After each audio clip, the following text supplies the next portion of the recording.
Good evening, members of council. It is Monday, September 19th, 6 p.m. We'll begin with the study session. Our first topic on the study session, Executive Director Lindsey Gorzalski Hocking, is that correct? Did I get that right? Yeah. Is present to provide an update on innovative housing concepts.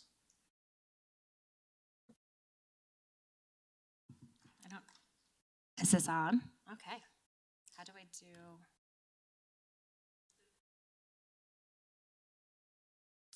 We don't have fancy technology where I work.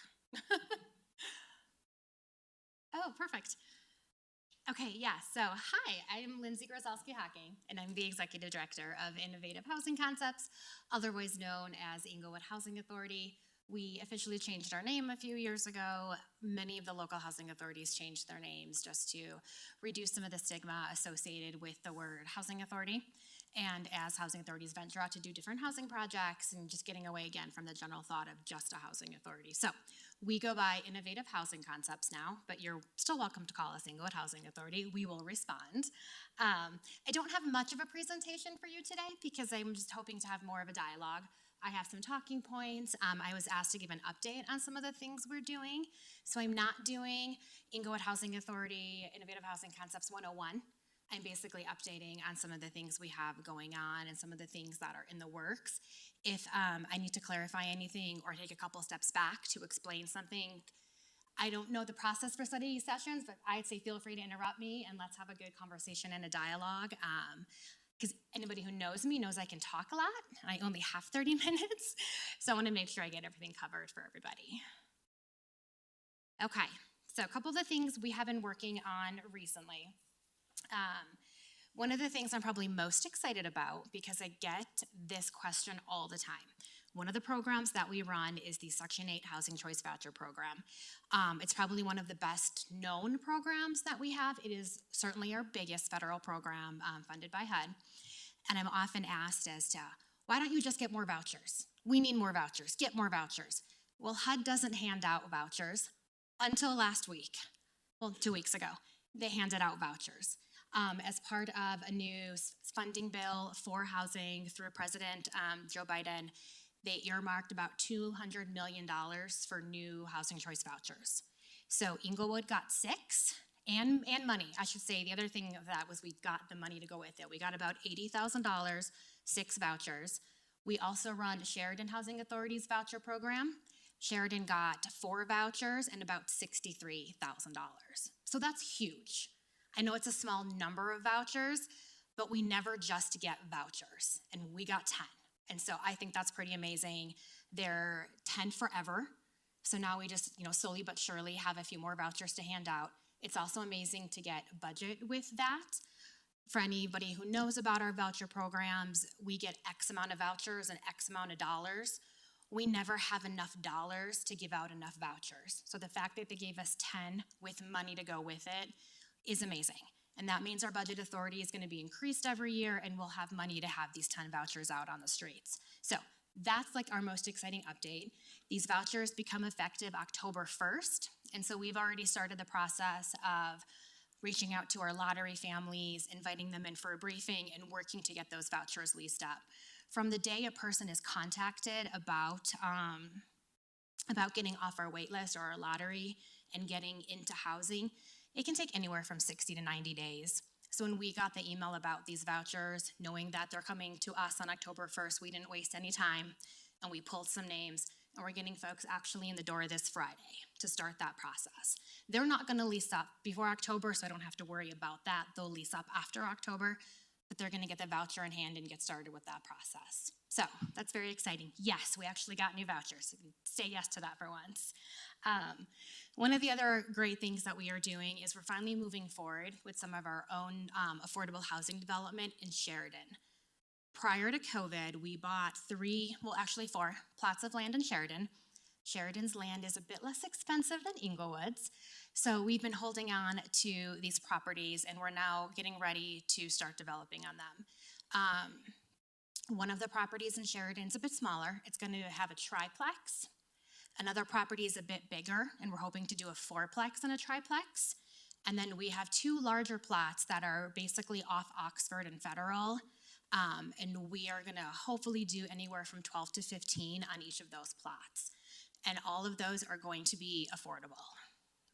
Probably around 40–50% AMI, maybe voucher holders going in those units. There's not a lot of units in Sheridan for voucher holders. We're always kind of struggling to find families in Sheridan, or homes for families in Sheridan on the voucher program. And we're hoping to put some bigger sized units in, 2 bedrooms, 3 bedrooms. And the bigger units are always the harder units to find for families. So really excited about that. We're hoping to meet with Sheridan's community development team pretty soon. We'll need PUDs for the Oxford properties. Those, however, are part of their new brownfield program that they are doing. I don't know a lot about it at this point, so meeting with them will be very informative, but we're excited about that. Construction and development of those were on hold during the pandemic, and now it's looking like we will be able to move forward with those both in terms of capacity and financially, because construction costs have come down a little bit. I think a couple of you know, and I saw a couple of you at the groundbreaking, we are partners with Cohen Esri, who are doing the development trails at Lehigh. They had their ceremonial groundbreaking in August and have truly breaking ground in September. And that's going to be 82 units with a mix of affordability coming to Englewood. That's going to be really exciting. That plot of land's a really neat plot of land, being so close to the trail there and kind of tucked away, and also close to the nice development that's happening in the old Kmart building area. So that's going to be a really exciting development. They're not going to be done for a while, so obviously no one's going to be living there for a while, but with our partnership, they will be accepting our vouchers, and then they'll also be affordable for other families to live there. And I'm going to pause. Any questions?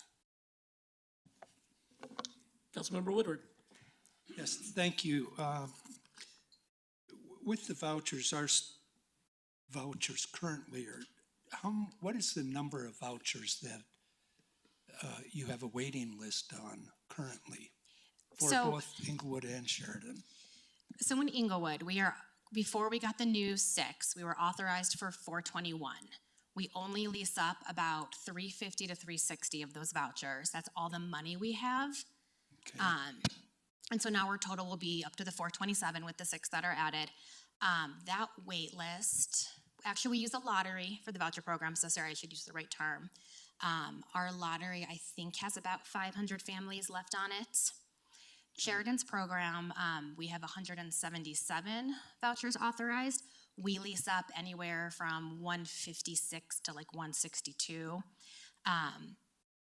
And their lottery has, I think, closer to 400 families on it. Okay. And typically how long is that wait for a family? It's a great question. We purposely went to a lottery system because we didn't like the old waitlist system. With a waitlist system, when we used to use it, once you applied for the voucher, you were on the waitlist forever. And so we had folks who sat on the waitlist for 8, 7, 9 years. Mm-hmm. The lottery system's a little bit better because what we do is we open up the lottery, everyone applies, we pick some names, based on availability, we pick some more names, and then the lottery expires. So both of those lotteries are gonna expire at the end of 2023. Yes. And then we'll do a brand new fresh lottery and people can kind of reapply, possibly get back to the top. That actually is a system that works out better because some people just don't sit on wait lists. Okay, thank you. And then the other question I had on your affordable units that you're doing in Sheridan, have you looked at or thought about partnering with somebody like Habitat? No, because they're not going to be for sale homes. They're going to be rental, and Habitat mostly does for sale properties. We want to increase the rental market, the affordable rental market. So no, not at this point. Okay, thank you. But the properties, actually, the 2 that are more in Sheridan, are close to the Habitat development they did there. And the buildings that we do are nice, and so I think ours are going to complement what Habitat has done in Sheridan. Okay, great. Thank you very much. Member Noonenkamp. Thank you. Thank you for being here tonight. And I apologize since this is not a 101 presentation, but I might need it because there's some jargon here that I just want to clarify. You said that you lease up 427. That means you've had 427 vouchers total. Is that correct? We total, yes, but then we lease up around the 350 to 360 because that's all the money we have. That's right. What does lease up mean? Like, We put them on the street. People have the vouchers, they use them, they lease up in someone's unit. great. So basically 30 out of that, 360 are being used. The other ones, if we had more money, we could put more on the streets, more families could have a voucher, but there isn't enough. I mean, you guys all know this is an expensive rental market. So we don't have enough money to actually issue 421 vouchers. Okay, so you've got 75 that you don't have the funding for. Is that? Yes. Okay, and then almost the same amount just on the wait list or in the lottery. Excuse me, Yes. same number of families. When you're looking at building new property, you're acquiring property and you're building new units, are you utilizing any kind of like innovative building concepts, or using modular building, or anything to keep costs low, or how are you approaching that? We actually do a lot of modular building. We have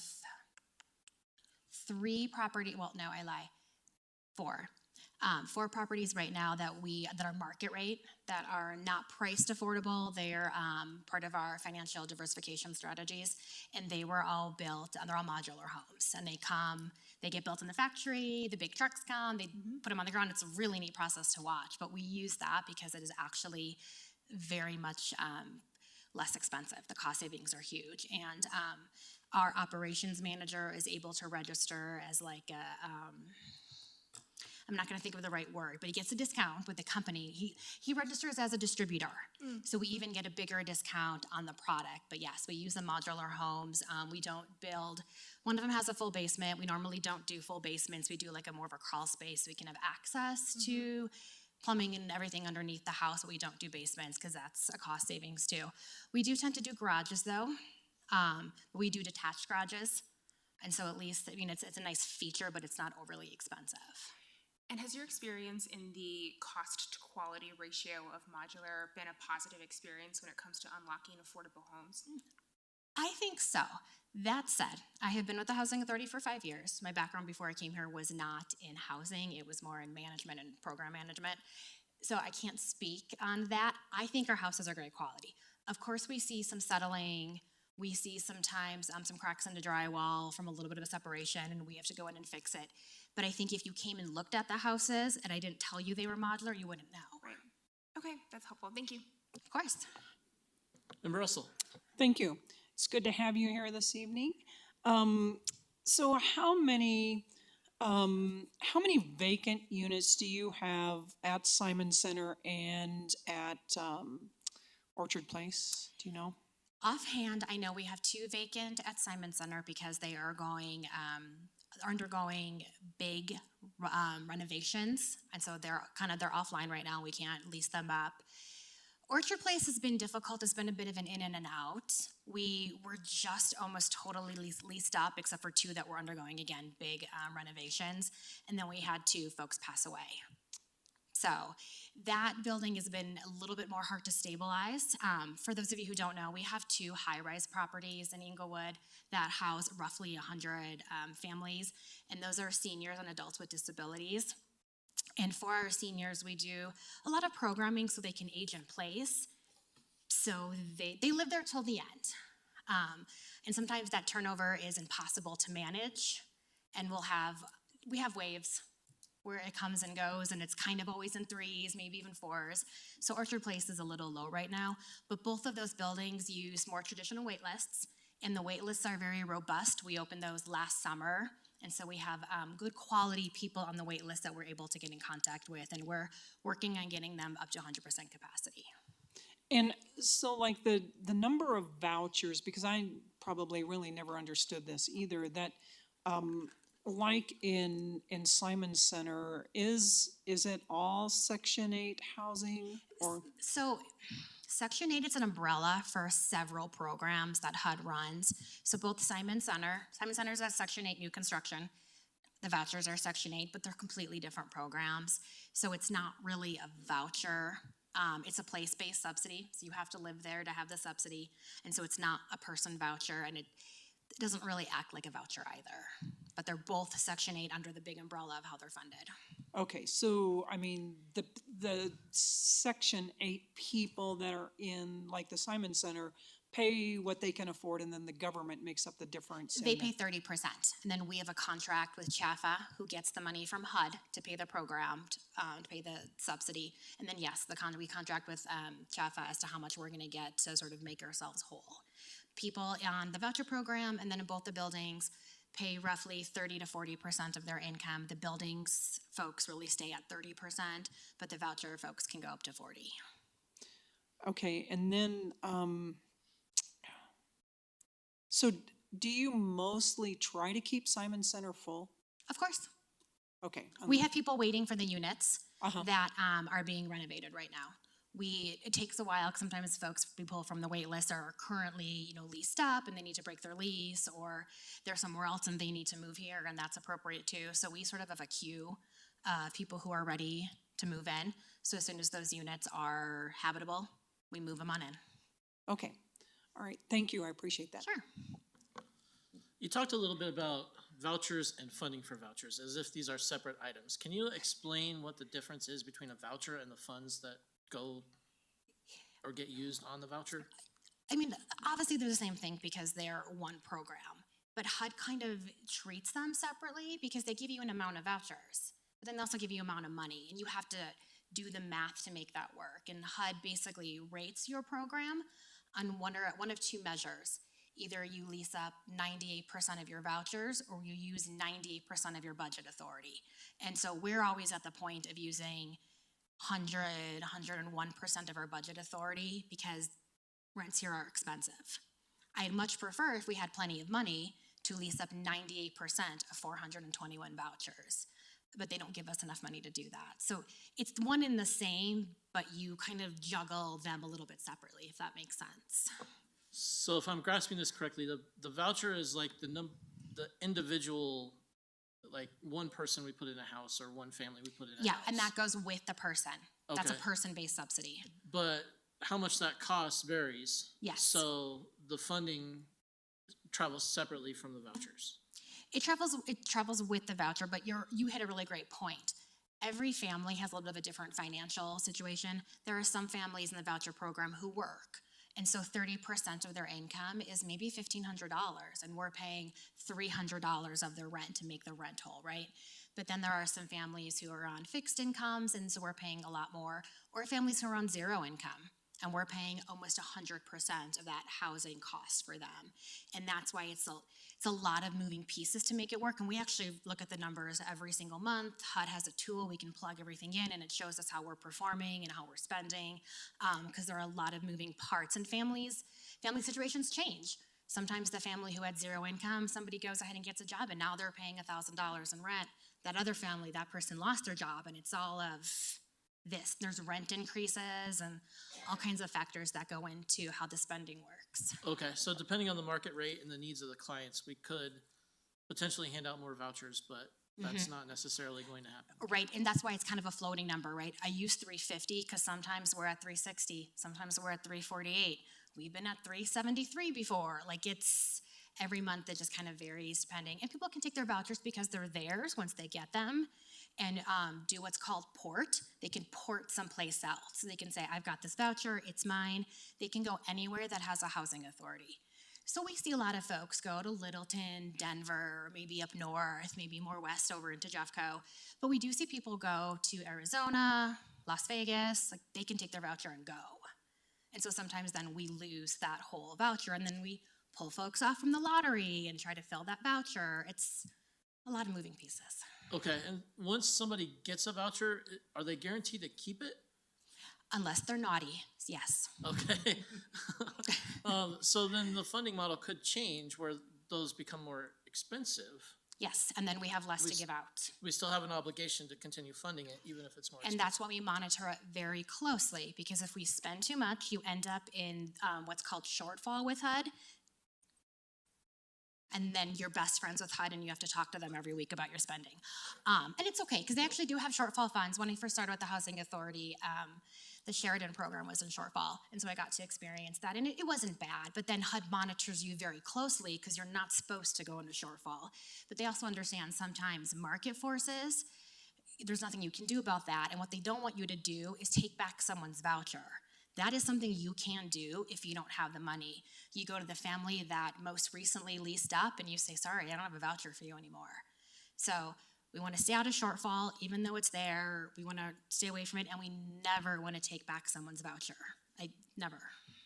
We've never done that as far as I know. And I have one more question, and that's in regards to the consequences of the housing authority partnering with a developer on a project. It's a little hazy for me, but Okay. I understand that by partnering with the housing authority, they can get some tax Yes. advantages. They basically get to use our tax exemption, and it's a property and sales and use tax exemption. And so that is really wonderful for the developers because that helps make their ends meet and keeps the units affordable. And how does the housing authority benefit from that relationship? Just by added stock? Well, we are 0.01% limited partners, which means we'll sometimes get a small cut of the profit, a couple $1,000s, nothing big, which is nice because we use that for just non-HUD funds, because like 98% of our funding is HUD. So to have some funds that are not HUD is fantastic. That helps us do development. They take our vouchers, so we have that great partnership. And then we often have the right of first refusal. So after the 15-year initial compliance period with the tax credits, if they are going to sell the property, they have to ask us first. Outstanding, thank you. Councilman Woodard. Yes, questions on the townhouses to the north of your office building? Yeah. That the housing authority used to own. And Yes. I assume they still do, and some other, no, they don't? They sold them years ago. Oh, okay. How about the single-family home down on South Grant, I think, Tufts and Grant? Is that? Yes, that is the only single-family house we still own is that house on Grant. Okay, and is that affordable housing? That is one of our market rates. Market rate. We okay. have 8 market rate units, a triplex, 2 duplexes, and the single-family house on Grant. Okay, thank you very much. Did you know the house on Grant's a modular? Does it look modular? I know it. I was actually on the housing authority at that time. Oh, wonderful. So, yeah, I know a bit about it. Councilman Russell. Thank you. So my question is kind of a follow-up to the Mayor Pro Tem's question. So when you partner with somebody like Broadway Lofts, and they and you partnered with Traditions also, correct? Foundry, Broadway Lofts, Traditions, Terraces on Penn, So Residential Arms. when they sign the contract with you, what happens if the vouchers that they agreed to take, and I may be using the wrong terminology, if for some reason they are moved out or terminated, do they have to give you first option to replace? I mean, None of those properties have contractual obligations to take a certain number of vouchers. Because our voucher holders decide where they live, and I would never want to commit a certain number of vouchers to a development and people don't want to live there. We have lots of folks at Broadway Lofts. We have 34 vouchers at Traditions, a smaller number at the Foundry. The Foundry is a smaller building, but we have no problems getting our voucher holders in there. They never say no unless that voucher holder doesn't qualify for other reasons, including criminal and credit background checks, right? But they're always there for our voucher holders. But that number fluctuates because our voucher holders might not want to live there. so, I mean, you have a waiting list, right? And if you wanted to call and say, we have somebody on a waiting list, do you have any available? Or do they generally call you? That's kind of not how it works. Okay. So if somebody gets their voucher, when we have a voucher opening, right, if somebody leaves or we get some new dollars, that person gets to take their voucher wherever. So we've got a list of complexes that we know accept Section 8 that are affordable and that will take our Section 8 rents, and then folks choose. So there might at any given time not be anybody at Broadway Lofts because that person might have not wanted to take their voucher. It's never like a 1-for-1 because the family gets to choose, which is the great thing about the voucher, right? They get to find a neighborhood that they feel comfortable with, a building they feel comfortable with, they can port after a year. So there's not any kind of set number. But Okay. those buildings never say no. And a lot of times when they have openings, they'll let us know. We have a housing coordinator who spends 20 hours a week, half of his time, kind of, I call it matchmaking between landlords and our Section 8 folks who are looking for new units. And oftentimes they'll reach out to Gideon and say, we've got a couple of open units. Anybody looking for a 2-bedroom? Anyone looking for a studio? So they'll often reach out to us, but it's not any kind of set number. Okay, I appreciate that, and now I understand a little bit better, but I also know that when you partner with people, it impacts the city as far as sales and use tax dollars that would come into the city otherwise. And some of the properties have made negotiations with the cities to do the pilot. Traditions is one of those. I believe they send you $20,000 a year as that payment in lieu of taxes. Other properties don't. That's not something we negotiate. The developers would negotiate that with the city. So I know like Broadway Lofts doesn't do a pilot, but I wasn't part of those negotiations. Okay, thank you very much. Of course. Councilman Anderson. Thank you, Mayor, and thank you, Ms. Hocking.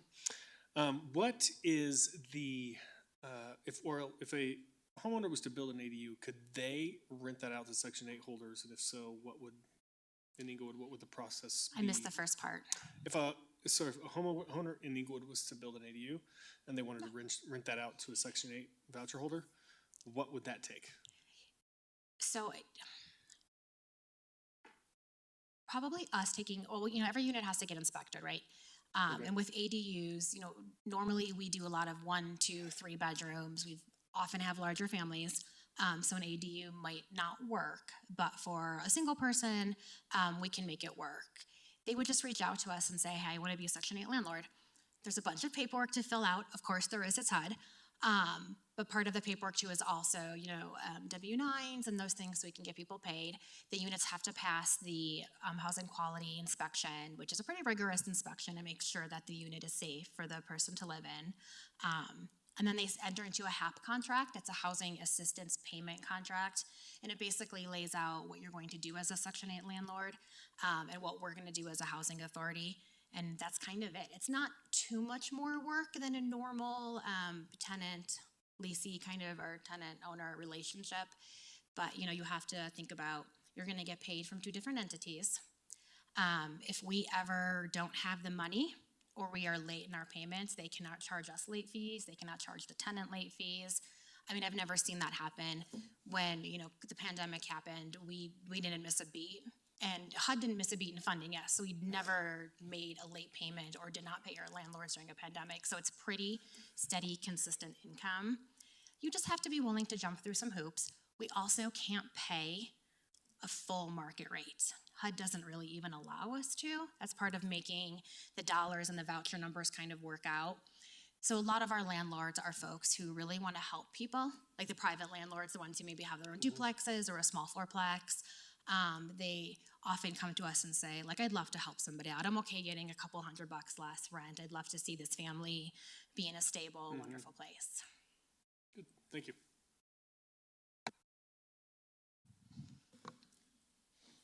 Any other comments, questions? I do have 2 more bullet points to go through. All right. In 1 minute. When I saw I was only booked for half an hour, I was like, well, that's going to fly by. You have plenty Which of is time, why actually. I had 1 slide, right?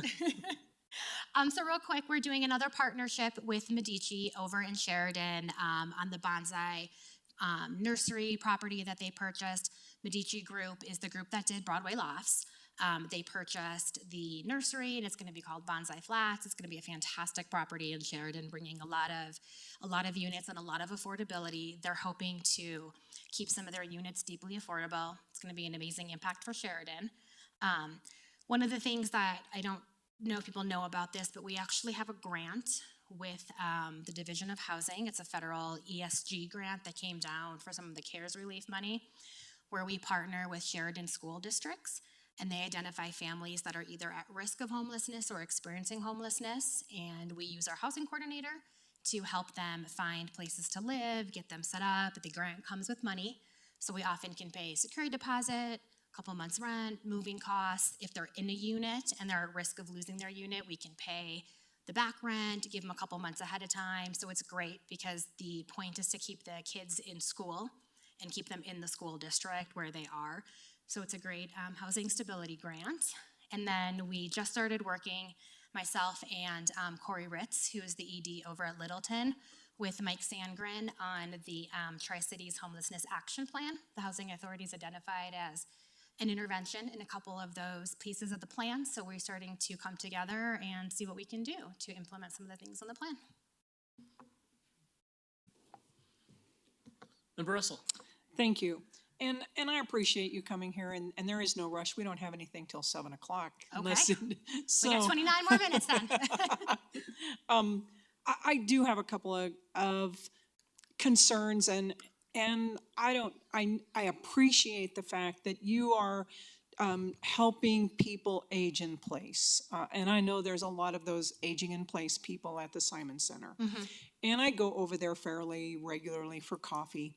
And a lot of them, I have heard this a lot, the carpet is totally degrading in a lot of the apartments. They've said to me, they've asked if they could move into one of the new updated units. I kind of get now why that doesn't work. But, you know, some of those people have been in there 20 years, never had a paint job, no new flooring, and things are falling apart. We've had conversations about the carpet several times. We've told folks, you can have your carpet replaced.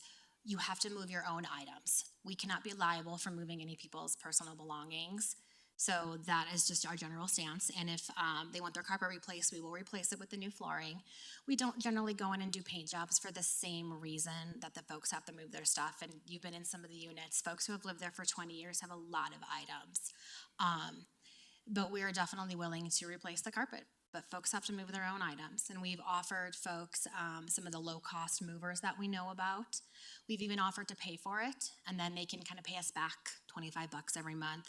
But no one has taken us up on that. Okay, so I'm going to talk with them, and I mean, I would even be a go-between with them. I don't know if some of them are intimidated or what, but there was this one lady that said she had children that would move her furniture, and then I said, well, you need to talk to them. I said, because if your children would move the furniture, that would help. That would help out. That's perfect. I mean, we can coordinate it, right? Where they can move their stuff out in the morning. The flooring can take more than a day, but we can allow them to have stuff on patios, and we normally don't allow that. We can make it work. Again, we don't allow folks to transfer units, and we can't move people's stuff. So moving has been the biggest barrier to replacing some of the flooring. But of course, we also inspect it, and we can pull carpet and make it tighter. There's some other options, but we can definitely replace flooring. And so, and I mean, originally, if people want carpeting, I mean, sometimes if you put the hardwood flooring or linoleum or whatever, It's vinyl plank. Yeah, if it's slippery and some of those older people fell. We're putting in vinyl plank. It's a much more cost efficient for us and much easier to replace. When a piece of the plank goes bad, you can pop it up and put another piece down. For folks who have expressed a concern about that, of course, area rugs and other things like that are allowed, but every vinyl plank is what we're doing moving forward. Okay, and then I think I just happened to go here the other day. Oh, somebody brought this up, none of the residents, it's somebody that was over there visiting. There is drug dealing going on at the Simon Center. And how do you vet the people that are going in there, or how would anybody know if nobody calls you that there is that going on? So don't call me if there's drug dealing going on. We tell everybody to call the police. None of my staff has been told to intervene with any kind of drug or criminal situations. So if there's anything active going on, EPD are fantastic. They come to the buildings all the time. They talk with residents. They will address that. We tell everyone to just call Englewood Police Department. That said, if we have some tips, we'll also call Englewood Police Department ourselves, but anything active, I'm not putting any of the staff at risk. Everybody is vetted with a criminal background check. And I will tell you, I see most of them and there's nothing there.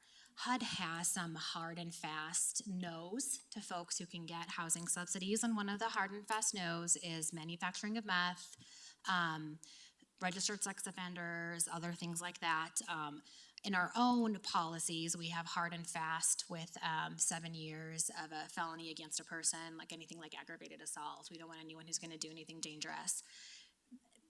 It's not those folks. What we see more, what we're trying to work on more, and I hate making these generalizations because they're not true in every single case, but it's family. It's their children. And we don't vet their children. Their children don't live there, and they're not supposed to live there. So we deal with the unauthorized occupant piece of it, but it's not the residents in and of themselves. Okay, I appreciate that. Yeah, I mean, So- that when I talk about those units being offline, they're offline because they have meth, and it's costing us $40,000 per unit to remediate the meth in those units. And it wasn't caused by the little old lady who passed away in her units. Right, Caretaker, child. It's also one of the artifacts that you have of being a landlord. I mean, we're subsidized, but we're still landlords, so we're still dealing with all those other kinds of property management issues that regular landlords are dealing with too. so do you not necessarily discover the meth labs until somebody dies or moves out sometimes? Most of the time, because they're not making it, right? So you're not getting explosions, you're not getting warped blinds, like we're not getting things we see on Breaking Bad. We just test every single unit. So as soon as the unit becomes vacated, we spend, it's about a $1,500 test that we do. And if it comes back hot, that's the term, then we have to spend the money to bring those levels back down. Okay, thank you very And, much. and that's a safety thing for the residents, right? We Oh, felt absolutely. we needed to test every single unit. But it's made our costs go up exponentially. When you know, you have to treat.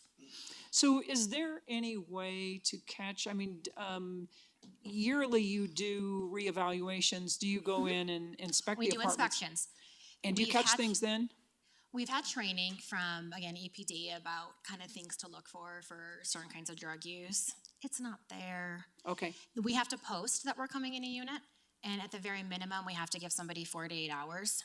Unless we are doing a welfare check, like if we think somebody's in danger, then we can go in immediately. But if you give somebody a notice that, hey, I'm gonna come by next week for our annual inspection, if there was anything, their kids are savvy, they're cleaning it up, they're taking care of it, we don't see anything. The okay. most we see is cigarettes. 'Cause that's Listen, another issue with smoking in the I building. will tell you this, I have been in the elevator and I smell marijuana, and that drives me And crazy. marijuana is illegal in federal buildings. It's also very difficult to catch too. Because you have to catch them in the act, right? Right, I can't take a scent. I mean, I have had calls before of people being like, I smell marijuana on my floor, and I'm walking around like this, smelling the unit, and I can't figure out who it is. It's a futile effort, right? So some of those issues are just hard to handle in a building that has 100 people. But again, we have a great partnership with Englewood PD, and we have been able to catch people with things like meth pipes, throw them out. We've been able to trespass people because of that great relationship we have with them. They're a good partner. All right, thank you very much, I greatly appreciate it. Of course. Member Camp. Thank you, Mayor Pro Tem. So I appreciate your last 2 bullet points, specifically addressing homelessness, both prevention and working with the action plan. And one of the things that we identify as one of the greatest challenges that we're experiencing in the city is that transitional housing piece, right? For folks who are maybe right on the edge or folks who are coming out of homelessness. And so I'm curious, your relationship with the city, what do you think are the biggest gaps that we have currently in Englewood? Or what would be the highest leverage interventions that we were not using now that we could be? Is there anything on your mind that you're thinking, man, if we were doing this, or is there a greater opportunity to partnership in some of these critical areas? Because this is really nothing less of a crisis when it comes to housing right now. All right, and you pointed this out, like folks who are ready to come out of homelessness. I think the hard part is finding a bed. I feel like we have done a great job in the city of having all these great services to wrap around folks, but we know there's not enough shelter beds, and then we know there's not enough affordable units for someone to come in. And the hard part for us, right, is every one of our programs runs off a wait list or a lottery. So often I get calls like, hey, I just, I need some place now, and I don't have the now places. We need a now place. And I don't know if we need a shelter or if we need sort of true transitional housing, 3 to 6 months. We don't have any of those immediate places for folks who have issues. We're always like, join this wait list, sign up for this lottery. And those things are great for folks who can kind of hang on. But when there's an immediate need, we don't have a place for anybody with an immediate need. And I think a problem is our housing inventory is just so low as it is I don't know what the answer is to increase that and then earmark that just for transitional. You'd have to have the right kind of funding to wrap around that because those units might not always be full. You kind of want to leave a few vacant, right, for the next person to come on in. And luckily, I think we're in a time where there is some funding because we have some of the ARPA dollars and the CARES dollars, and the state has earmarked money for different housing programs, so that I think the money is there. I think, Englewood's landlocked. We don't have places to go. Not everybody wants to go up. Density can be a dirty word. I don't know. I think we just need a lot of different solutions. I don't think it's any one thing is going to fix the problem. It's going to be trying 20 different things because we almost have 20 different problems. We have folks who don't make enough to make ends meet. We have folks who don't have anything. We have folks who have different needs and maybe need more of like a permanent supportive housing. We have seniors aging out of their homes and then needing more places like our buildings that are full, and Traditions is full, and Traditions isn't even deeply affordable. Traditions is actually kind of pricey for seniors. We just need a bunch of different solutions to fix a bunch of different problems. We've got families. We need bigger units. We need places for families to go that are still safe and close to their school so the kids can have that educational continuity. I could go on and on. But I think what I'd like to make a point about is we are wanting to partner. I've been part of Change the Trend since I basically joined the Housing Authority. When we used to meet at the Sacred Grace before COVID, before it got big, even though we weren't really doing anything with homelessness, we didn't have any programs addressing homelessness. You can't have a conversation about ending homelessness or ending functional homelessness or getting to a functional zero without talking about housing. So we are ready to partner and we're players on the table. We're ready for solutions, and I don't know exactly what all those are yet. But I know you hired somebody to figure out those solutions for you, so. We're working on it. We're working on it. It's really helpful. Thank you so much. I appreciate all of that and the honesty, frankly, about the challenges that we're facing. Are there any specific ways that the city could partner with the work that you're doing, or anything that we could be helpful with? I think not at this point. I have had conversations before with like Sean and Tim, and Joe's been at the table, and the offer has been there from the city. I don't think we found the right avenue to do a partnership yet. It hasn't just worked out, and it's not because, again, of any not willingness to do it. I feel very comfortable coming to the city if we have something identified that I think the city could help us with, either with a small piece of funding or helping us acquire some land. I don't know, but I feel comfortable coming and having those conversations because Sean has already kind of extended that olive branch to us. Great, thank you. Anyone else? Thank you. You're very welcome. All right, council, we will take a 15-minute break and begin the regular session at 7 p.m.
Yeah, I know.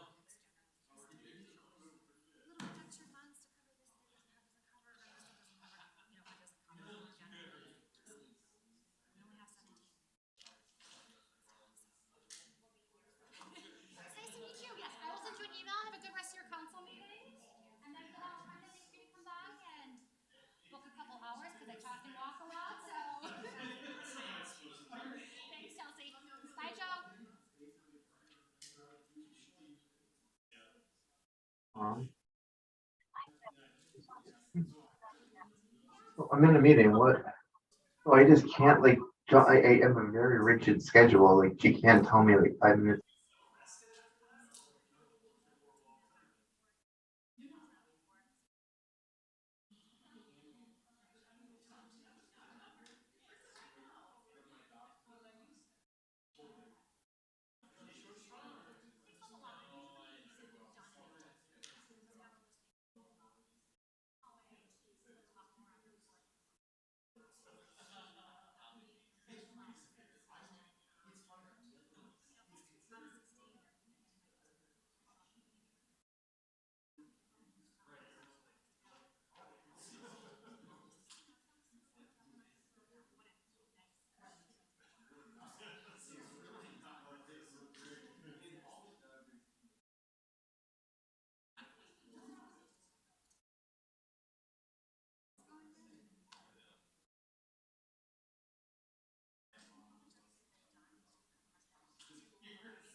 All right, it's 7 p.m. The council will come to order. We'll begin with the Pledge of Allegiance. I pledge allegiance to the flag of the United States of America and to the republic for which it stands, one nation, under God, indivisible, with liberty and justice for all. Thank you. Will the clerk please call the roll? Member Anderson, Present? Member Nudenkamp, Present. Member Russell, Present. Mayor Pro Tem Ward, Present. Mayor Wink, Member Woodward, Present. Mayor Sierra. We've got 5 present, 2 absent being Member Wink and Mayor Sierra. Thank you. Our first order of business is the minutes of the previous session. I'll now entertain a motion to approve the minutes. I'll move the minutes. Second. Moved by Member Woodward, seconded by Member Nudenkamp. Will the clerk please vote? Member Anderson, Aye. Member Nudenkamp, Aye. Member Russell, Aye. Mayor Pro Tem Ward, Aye. Member Woodward. Let the record show, 5 ayes. Next agenda item, appointments, proclamations. We have an appointment of an EAF board member. We have a staff referral on that item. Yes, Mayor, Sean Lewis here from Columbus Association Conference. Can you hear me okay? We can hear you. We can't see you. Are you just on audio tonight, Sean? No, I have my camera on. I see myself, but I'm not sure why I'm not showing up. I don't show the Zoom window, but please proceed. Great, thank you, and sorry for that video issue. So tonight we have for your consideration the appointment of the interim public works director, Tim Dodd, as the EAF board member that was vacated by public works director DeAndre. Tim has been serving well in that role. This would be a short-term appointment, as we do hope to have and continue the interview process for the public works director. And we'll be glad to answer any questions that you may have. Are there any questions? Member Russell? I guess my question is, do we have to appoint this member if we're going to be dissolving EAF? In the interim, is it necessary? Well, that's an excellent question, Member Russell. We have considered keeping the position open, but as you know, we have a number of kind of closeout decisions that need to be made. And I know City Attorney Niles will be glad to answer questions about some of those closeout items that would require board action potentially. We also have the issue of continued employee safety and ensuring that the EAF board can address some of those safety concerns around the building. We're transitioning right now with the new Allied Security company, and we anticipate that the board could approve post orders for that security company to use around the building. So we do think that there are a number of things that would necessitate a third member of that board, as opposed to the 2 who have not been the chair of the board, as Director DeAndre was, and I think would appreciate having the support of Member Dodd. Thank you. Member Woodward? Thank you.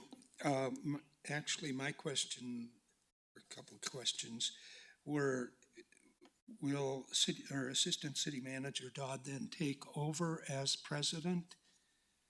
That would be question number 1. And question number 2 would be, if not knowing when we will hire a new, or when you will hire a new city public works director, and not knowing when EAF will be looked at being shut down, how this seems to read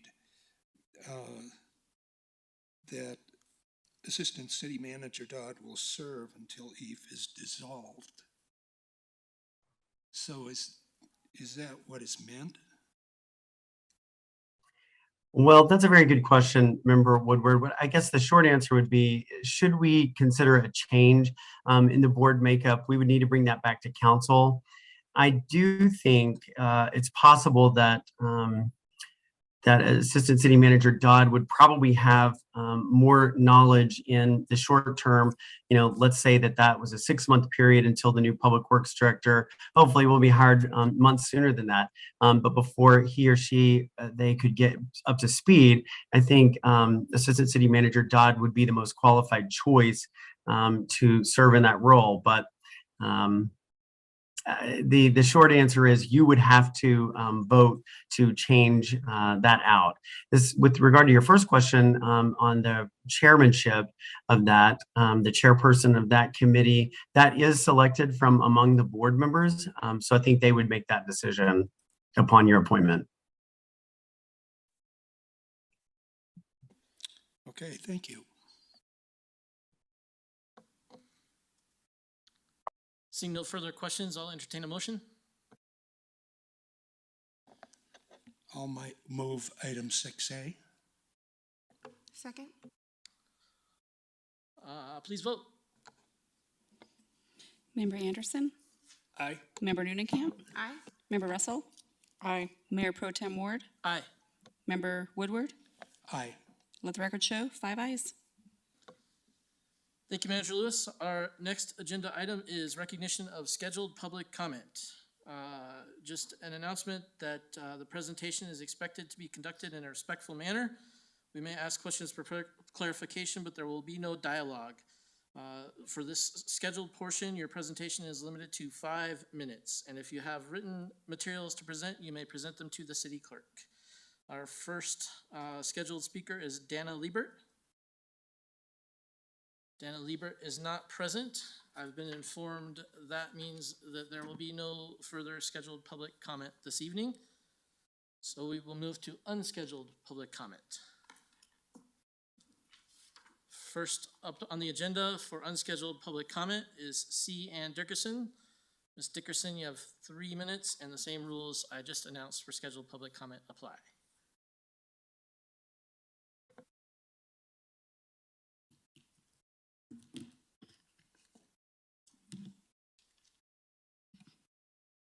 C. Ann Dickerson, Bates Logan. I respectfully request that you do not move forward tonight on the proposed changes to Title VII, Chapter 1, until or unless it is submitted to the Code Enforcement Advisory Committee for review, who has the authority and the responsibility to examine and assess the processes and codes of code enforcement regarding animals. In addition, I question the ordinance as it is expressed. The first statement in the proposed ordinance is to me quite ambiguous. And though you talk about probable cause in other areas, there is nothing in this statement that takes that into account. I question the authority of any authorized personnel in the city to impound any animal for any reason other than imminent danger to people, property, or other pets without a court order or a warrant. Seizure of property without due process, i.e. warrants or court orders for probable cause, is unconstitutional. I believe the code still has a requirement for all of the impound records to be maintained and available, and would like those reviewed before you take any action on this code revision. One further thing, despite claims to the contrary, there is no requirement for a home rule charter city to comply with state law on anything that is not under the authority of the state. We learned that in the sex offender case. As far as animals are concerned, we are compliant with all required state law regarding police certification and limited peace officer requirements and prohibitions as it relates to animals. Our code 6-5-1 correctly reflects and mirrors state law.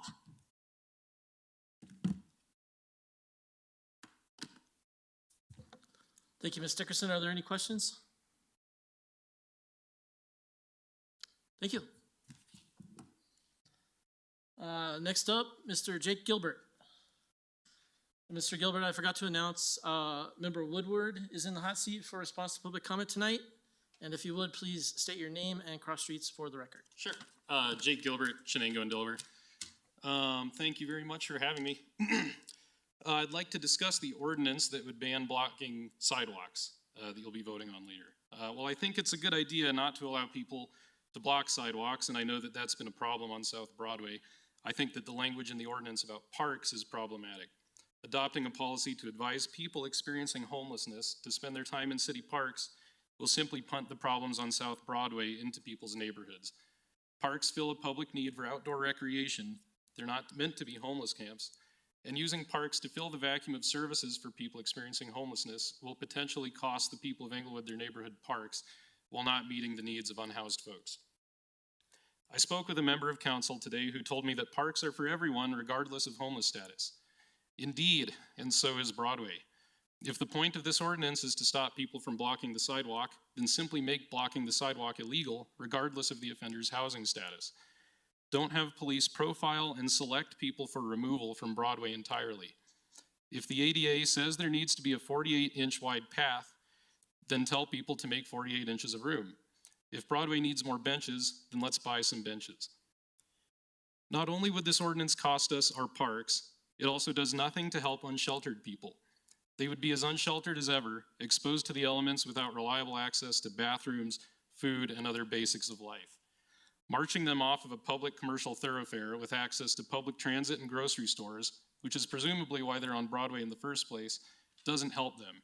Rather than continue to sacrifice our public spaces to the housing crisis, I believe the city should set up a day shelter where people can access bathrooms, computers with internet access, and other services in a safe, climate-controlled space.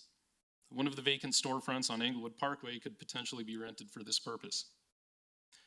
So please don't approve the ordinance as it's currently written.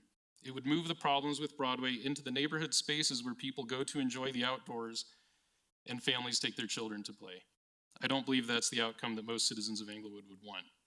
Please remove the language regarding parks and let's begin to craft creative solutions to this problem without simply shifting it around the city. Thank you. Mr. Goodwin, I have one question. You mentioned that this ordinance targets specific people. Did you see something in the language of the ordinance that indicated that? You know, I don't have it in front of me, but I guess if it if it was simply about blocking sidewalks, I mean, I don't know why you'd move someone to a park. You know what I mean? Like, I mean, it seems, I don't know, yeah, I don't have the ordinance in front of me, but it seems to me that business owners are complaining about unhoused people up and down Broadway, and that the point is to kind of get them out of the way of their businesses. So you're sort of reading between the lines there. Well, I don't have the ordinance in front of me. I can't Okay. necessarily, Thank but you. yeah, I mean, I guess you can say that. Yeah. Okay, that makes sense. Thank you. Any other Thanks. questions? All right, thank you. Thanks. Our next speaker tonight is Ms. Kathleen Bailey.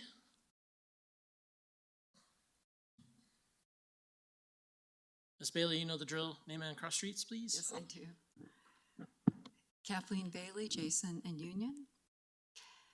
I want to caution fellow average Englewood citizens who already feel your voices are ignored that CM and staff plan to tighten their already significant control of our city and further remove average Englewood citizens' voices from consideration by seeking an amendment to our city charter that would limit the total number of Englewood citizens that can be a member of a citizen board or a citizen commission to only 5 members.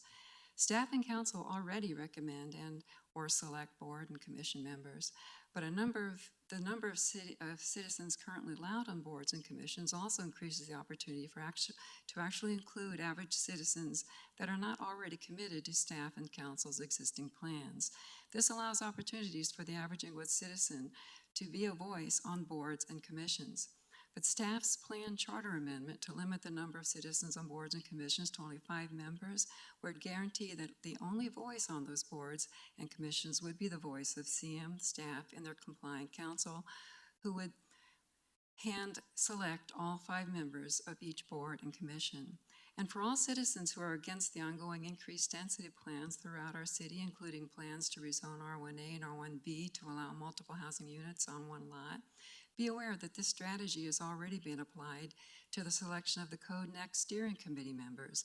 On May 17th, 2021, City Council appointed 5 members from the community to the steering committee, completing the steering committee formation, unquote.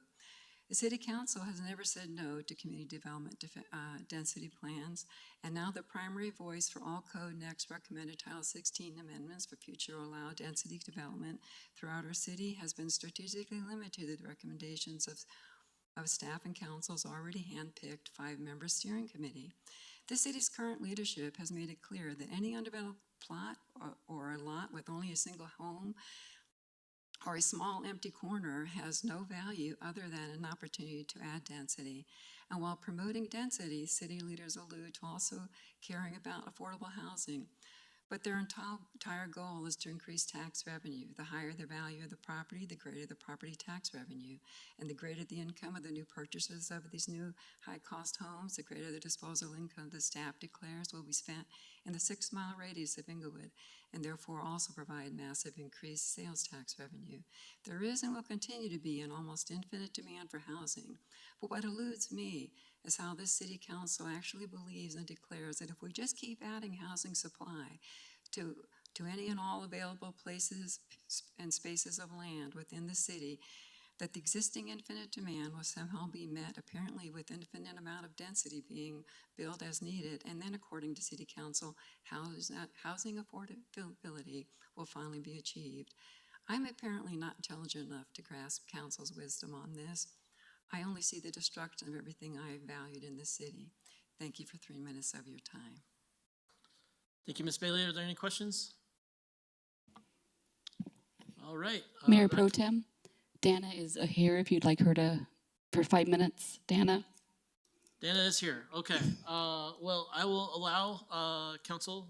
Are there any objections to moving back to the scheduled public comment? All right. Well, we will just go back to scheduled public comment then. Just one moment. Danna Liebert, if you would please state your name and cross streets for the record. You'll have 5 minutes, and you didn't hear the briefing, but in sum, please keep your comments respectful. Thank you. I'm Danna Liebert. My cross streets are South Clarkson and Yale. So I'm going to talk mainly about the water efficiency plan, but I also have a follow-up question. Just wondering if there is follow-up to the council request for information about native landscaping in the city. So in the current draft water efficiency plan, our water footprint will increase over the next 7 years. The target for the city's water use is to go down by 1% a year while the city grows at about the same rate. This is surprisingly low, given a low goal, given the water crisis throughout our state, and given all the potential cost-effective programs with measurable savings. The programs that the plan commits to and allocates funds to focus overwhelmingly on reducing municipal water use, which makes up 7% of total use, and reducing system losses, which make up another 13%. The programs in these areas are important and impactful, yet the plan leaves out proven tools for community-wide efficiency that would affect residential water users, who are the largest segment of water users in the city, and would help citizens lower their bills. The plan says no to the majority of the programs focused on residential and landscape water use that are recommended by the Colorado Water Conservation Board. The plan anticipates that the water efficiency programs could result in per capita water demands that are up to 19% lower than historical demands. This figure is based on per capita water reductions achieved, and the plan says this, achieved by nearby municipalities. The nearby cities that the plan is referring to, Aurora, Westminster, North Glen, and Fort Collins, all have adopted many of the recommended programs that we're rejecting. These cities have longstanding turf replacement programs. They offer efficiency rebates. They invest in low-water community demonstration gardens, irrigation inspections, free contractor and homeowner low-water landscape workshops, tiered pricing incentives, proactive development codes, and more. I expect that many of you will say that the city doesn't have money for these sorts of programs. Cities invest in residential water conservation programs because it's fiscally responsible in the long run. It allows for sound growth. Also, developers could offset new water use in a way that gives back to Englewood residents in water efficiency rebates. Other cities are finding creative solutions like that. Stronger development code and incentives are also needed to ensure that Englewood is not left paying for infrastructure expansion and additional water rights down the road. The plan does not mention the two words that refer to the largest potential area of water savings: turf conversion. Residential water use makes up 57% of use in Englewood. And of that, about 50 to 60% goes to outdoor irrigation, primarily for Kentucky bluegrass, despite the many beautiful low-water alternatives. People want to replace their lawns to save money. There's a groundswell of interest in this, and Englewood could do much more to support the many residents who want to replace their lawns to lower their water use and improve our environment. Englewood is on the cusp of dramatic growth from new development, and it's critical to both our economic and environmental sustainability that growth does not outpace our water means, as it has for many other cities in Colorado. To grow responsibly, we need accurate projections. The assumption in this plan that Englewood's per capita growth will be 1% a year is based on the Colorado Water Plan's projections for Arapahoe County growth between 2015 and 2050. 1% might be accurate, but it might be low given all this new development. I'd feel more confident if the projections in our plan were specific to our city.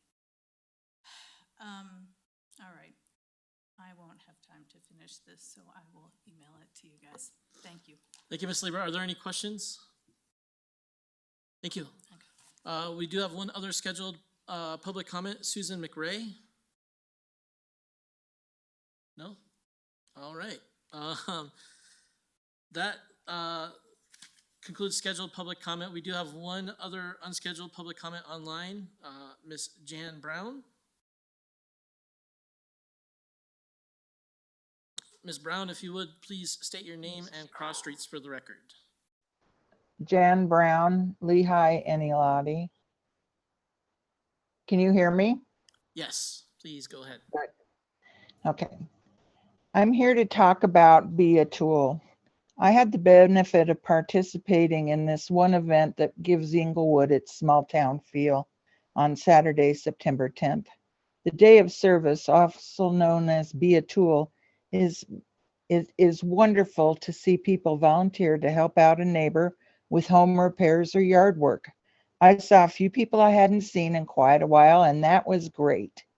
One of them mentioned that she missed me at the city council meetings and my positive comments. So here I am on Zoom.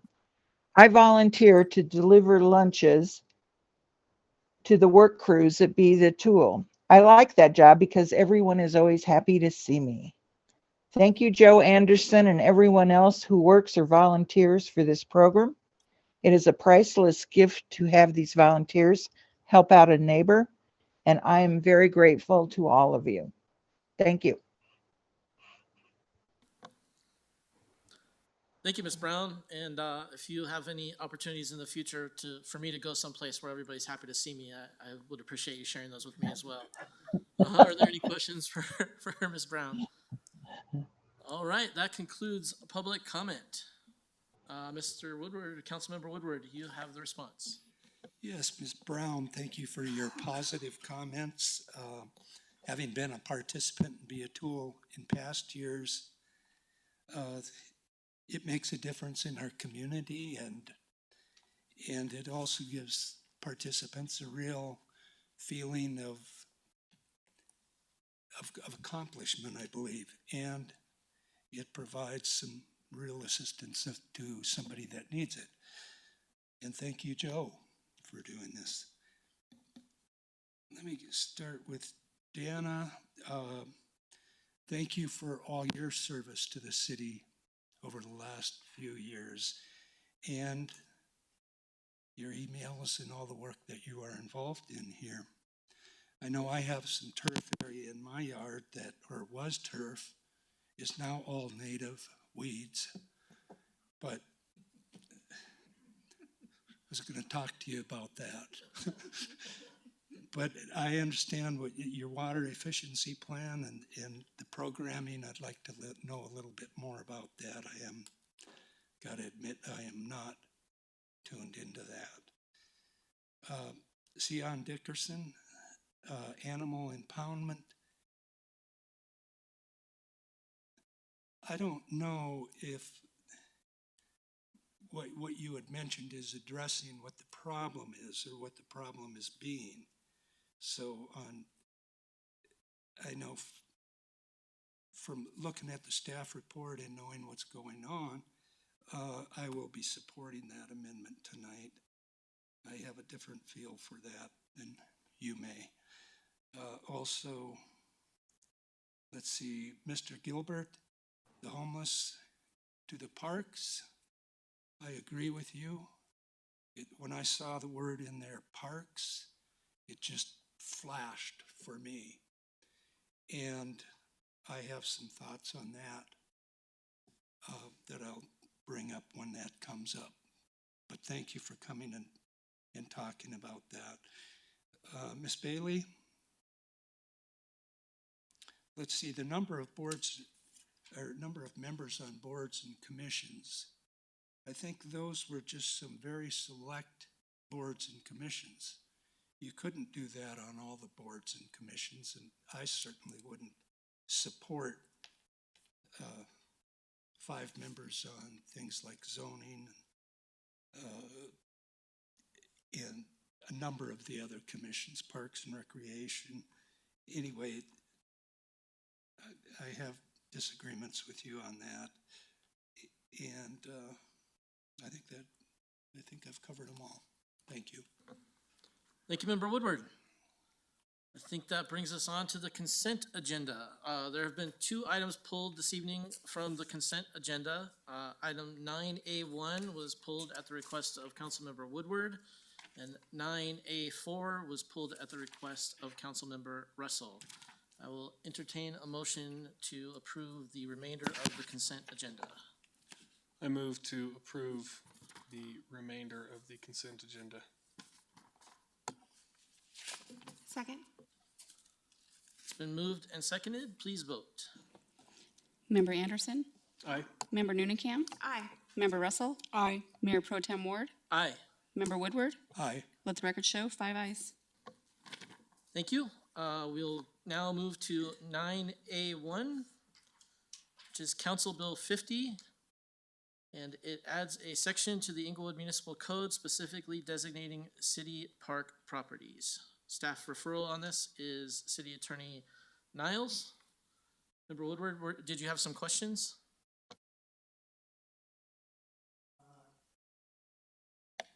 I have a couple, well, one item that I have a problem with, and I did bring it up to the city attorney earlier tonight. On page 3, the top line says Hosanna Athletic Complex, 3700 South Logan Street. When this came up in front of the electorate to vote on, Hosanna was not owned, but the park, the athletic fields and stuff were run by the City of Englewood Parks and Rec Department. However, subsequent to that time and more recently, Englewood School District, which owns the property, has taken over the athletic fields and the park itself. They have their rules and regulations there, that sort of thing. So as far as adding Hosanna onto this, I don't feel that Hosanna should be on this list of city parks or designated park properties. And it was explained to me, well, maybe I should let the city attorney explain it. Attorney Niles? Yes, I completely agree with Councilmember Woodward. The city does not own Hosanna Complex. It's owned by the school district. However, there was a ballot question that specifically listed Hosanna Complex, and it specifically stated that this language shall be codified in Englewood Municipal Code. So even though the city doesn't own Hosanna Complex, the ballot language specifically stated we will include it as a city designated park. Now, of course, the result of designating city parks is that under city charter, we can only sell city-owned designated parks by a ballot question. The citizens have to approve it. So it's a bit of an odd situation. The ballot language specifically stated we will designate property that we don't own as a city park. So the proposed ordinance mirrors the ballot language exactly. Will it have any effect if the school district should seek to sell Hosanna Complex? It will not, because the charter section requiring a vote only applies to city-owned property.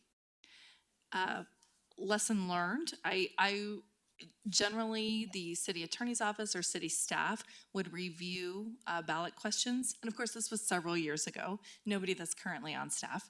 But generally, city staff would approve a ballot question and they would reject it or modify it if there appeared to be an error like this. But ultimately, this is the ballot question that was approved. So the ordinance mirrors that ballot question exactly. So my understanding correctly that the legal consequence of this would be similar to if I had my own home declared a city park by initiative. Even though I own it, the city has never taken possession of it and wouldn't unless I gave it to them? Yes, if this was your personally owned property, putting it in municipal code that it's a city park does not at all affect your ownership rights or ability to transfer ownership. Or the city's responsibility relative to the property itself? Exactly. Okay, Member Danna Camp. Thank you, Member Tim. Do you recommend that we pass this so that we comply with the initiative, but then maybe run another ordinance to remove it so that it's actually accurate and it's not wrong in the code? Well, we could go back for another ballot question, or alternatively, we could just put an asterisk in municipal code and indicate something that despite the fact that this was approved by citizen vote, this is not a city-owned property and therefore would not fall under the charter section requiring a vote to sell. You're saying the only way to remove it from the code is to go back to the voters? Yes, and the reason I say that is because the ballot language specifically said, shall this be added into Englewood Municipal Code? It was very clear. Thank you. Councilmember Russell. Thank you.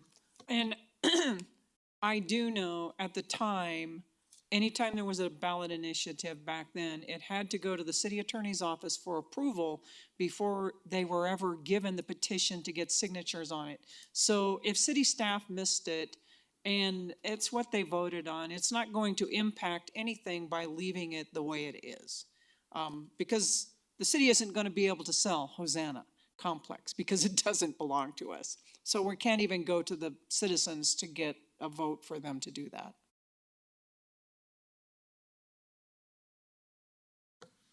Any further comments or questions? Seeing none, I'll entertain a motion on 9A1. I move to approve 9A1. Second. Please vote. Member Anderson, Aye. Member Noonenkamp, Aye. Member Russell, Aye. Mayor Pro Tem Ward, Aye. Member Woodward.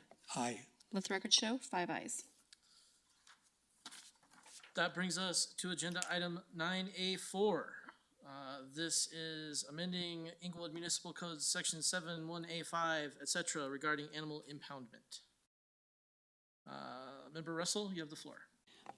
Thank you. And actually, I didn't necessarily have any questions before Ms. Dickerson spoke, but I actually do agree with her. Before, staff generally went to the Code Enforcement Advisory Committee to run these things by the committee, and I do think that some of the things that Member Dickerson shared are worth considering about impoundment, and I think it would be good for the Code Enforcement Advisory Committee to have this discussion before it comes to council. Member Dennekamp. So just for clarification, can someone confirm for me that this was not presented to the committee, and can someone tell me why? I can confirm for you that I did not present it to the committee. I've never been involved in that process unless CEAC has specifically asked that I draft an ordinance. In this case, code enforcement requested that I draft the ordinance, and I think we were focused more on procedures in municipal court, and B, to let people get their animals back faster. We had a couple of cases recently where shelter fees had reached the $5,000-ish point. So we were very concerned with trying to get people their animals back. And I can only surmise that's why it moved forward without CEAC. I believe Code Enforcement Director Dave Lewis is also on the line. I forwarded him a link to the meeting if he wants to weigh in on that as well. Or perhaps he's not. I'm on. I just think it's labeled incorrectly. Can you hear me? Supervisor Lewis. Okay. So I apologize. My video is not working where I am, and the link that I have says that I'm Tamara tonight, but I am Code Manager Lewis with the City of Englewood, Police Department Codes Division. So this information was presented originally to the chair of the Code Enforcement Advisory Committee, the previous chair, who had weighed in and said that the committee did not have an appetite to review this ordinance. The biggest concern that we have, and listening to the unscheduled public comment, is when our code does allow for an impound hearing, which shows the probable cause when an animal is taken. The concern that we're having is, one, we're not consistent with state law. So it's very confusing for visitors, and a majority of our park users or those who may be summoned are coming from outside jurisdictions. And we're really wanting to try and make sure that we have that consistency throughout the Front Range. All of our local municipalities have adopted this, including multiple counties. We have had several cases, and these are primarily dealing with cruelty and neglect cases, or dangerous dogs that are going through the adjudication process. The city currently has a balance of $10,000 to $12,000 that we would owe to the shelter because we have impounded those animals over 15 days. Those animals go unclaimed, and therefore the over 15 days unclaimed animals, the City of Englewood would need to pay those fees to the shelter. And of course, the shelter is willing to work with us in moving forward with this particular ordinance. I hope that answered your questions. Thank you. Member Russell. Thank you. So I'd like to ask Code Enforcement Supervisor if it's the current chair that said there was no appetite, or it's the previous chair?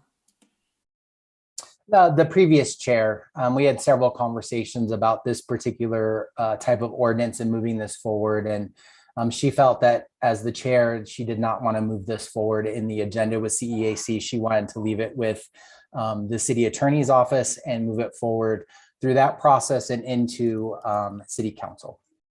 And if I remember correctly, it was never brought forward even to the committee to see if they had an appetite, correct? Some conversations were had during some planning sessions when they were outlining their priorities. This was not a priority that was identified by the Code Enforcement Advisory Committee, previous or current. So the current chair was really chairman even before the new board was seated, a couple months ago. All right, thank you for that. I do have some questions, for the city attorney, because one of my biggest concerns about this is the difference between animals that are impounded by city staff and animals that a Good Samaritan took to the shelter, and having to settle with the court first instead of picking up. I'm very concerned that a citizen would be fined a lot of money for going down to pick up their dog if a Good Samaritan turned it in down there. Attorney Niles. Yes, so the impound ordinance in front of you largely applies to animals impounded by the city and the procedures for a city impoundment. And there's also an impoundment fee that applies if city staff finds the animal and takes it in. When there's a Good Samaritan that returns an animal to the shelter, there's nothing that requires the shelter to call code enforcement. It may be their internal policy, but if the city's not involved, the city only becomes involved if the shelter calls. So that's within their discretion. If a Good Samaritan finds an animal on public property or somewhere else and turns it in, it's not unusual in my experience for them to receive a citation for something like dog at large. I know my last city did that as well. And usually they would be served with that summons and complaint at the time they pick their animal up at the shelter. But again, it would be up to the shelter to contact the city. Otherwise, we don't even know the animal was at large within the city. So, and I apologize because I have this, apparently the code enforcement department or the police department has a contract with, the animal impound center, and at least there was an understanding previously by the pound to send people to the police department to pay the fine before they could retrieve their animal. And this animal happened to be there over the weekend. The police department was closed. It created a problem. And so, I mean, I guess the only time this ever happened, we were keeping our grandson's dog for a summer. And he was chipped. He jumped the fence and ran away. The pound called my daughter-in-law, who was out of town. She called my husband and said, "Do you know where the dog is?" And he goes, "Yeah, in the backyard." She goes, "Go look," because he was at the pound and she knew it. So because he got to the pound in less than an hour or 2 hours, there was no charge at all. I mean, I think the pound probably has rules. This was in Denver.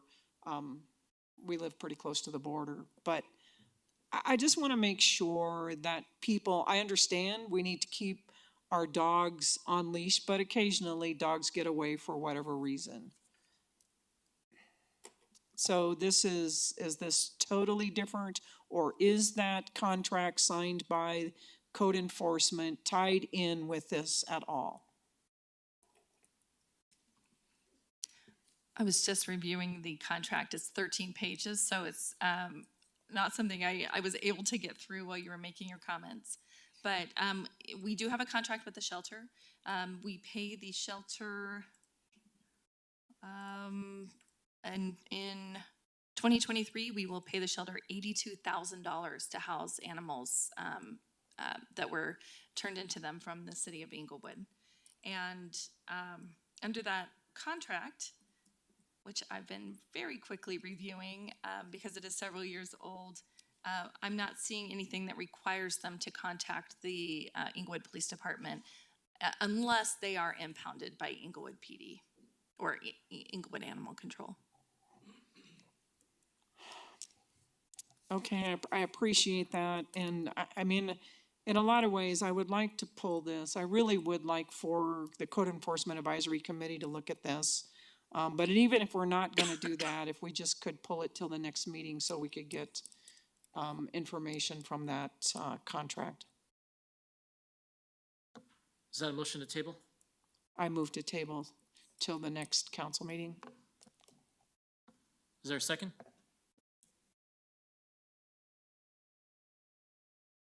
Member Dennekamp, did you have a point of information? Yes, can I ask a question before we move forward, or do we need to move forward first? Go ahead. When is the next CEAC meeting? That this could reasonably. It's generally the third Wednesday of the month, so I think it's coming up this Wednesday. Can someone confirm that? Is code manager? Yes, I can confirm it is this Wednesday, which would be too soon to add this to their agenda. However, under new business, I can take a quick poll to see if they are willing to take this up. Thank you. It's been moved to table. I will second, and then we'll proceed to discussion on the motion to table. And we need to table to date certain. So, Member Russell, what date would you like for this? The next regular scheduled city council meeting. We have a special meeting next week on the 26th. The next regular meeting would be October 3rd. Is that the Okay, meeting you would like? October 3rd. And by then, perhaps the board could weigh in also whether they wanted to look at this or not. Okay, so it's been moved and seconded to table till October 3rd. We'll open the floor to discussion of the motion. Is there any discussion of the motion? Hearing none, please vote. Light on. Yeah, go ahead, Member Anderson. Thank you. Member Russell, could you clarify what your concern is in relation to this contract? What the significance of the contract is for passing this ordinance? If the contract in any way states that any dog that's been impounded from the city of Englewood has to go through code enforcement or the police department. If a Good Samaritan dropped it off, that's different than a dog being impounded and dealt with by the city. If code enforcement or police department impound an animal and physically take the animal to the pound, and there is an expense to the city, but if a Good Samaritan takes an animal to the pound, there is potentially no expense to the city if the owner comes and picks up the dog within a couple of hours. And I'm assuming that if the Good Samaritan does it, then the person would be responsible to pay the pound themselves if they left the dog at the pound longer than 3 days or whatever. I don't know what the contract. Well, I don't know that the contract involves that at all. That's why I wanted to make certain that we had that information. Okay, thank you. Member Dennekamp. Yeah, I have a question potentially for Code Manager Lewis. What are the potential downsides or negative consequences for delaying this? Are there any? I understand that obviously there are individuals who are experiencing high fees based on the animal being there for a significant period of time, but are there other consequences or reasons that delaying this would cause a problem for the city? So the biggest concern that we have is, one, we never want to keep an animal in a confined area longer than is required. And to have an animal held in the shelter for multiple months waiting for adjudication is not healthy for that animal and has negative consequences on its long-term behaviors. So that would be one aspect to look at with that. We will continue to incur fees and from the shelter on a daily cost. I think we still have 2 cases that are pending trial, at which time those animals would be adjudicated and a determination would be whether or not the animal is safe to even go back. And again, these impounds are only for animals. These are some severe cruelty neglect cases, and one is an animal that attacked a young child. So these impoundments that are lasting longer, we want to reunify animals as quickly as possible. That's our goal. We like reunification, especially when Good Samaritans drop off animals. There is a summons that is issued, just like with all the other jurisdictions, for an animal at large, but that is a small fine because it is a cost to the shelter and a cost to city staff and our contract. But we do want to reunify those animals as quickly as possible so that we avoid this. And we also are fiscally responsible within the city and not incurring additional thousands of dollars in fees from these animals that are being held.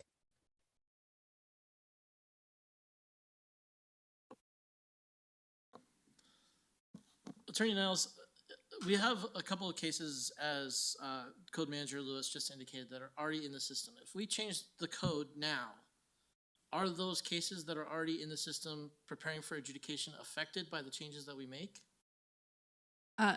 No, the ordinance isn't written to say that it would have retroactive effect. If it was adopted on first reading tonight, it wouldn't go into effect until about 45 days. And because there is a 90-day speedy trial requirement, presumably those cases would be resolved before this even went into effect.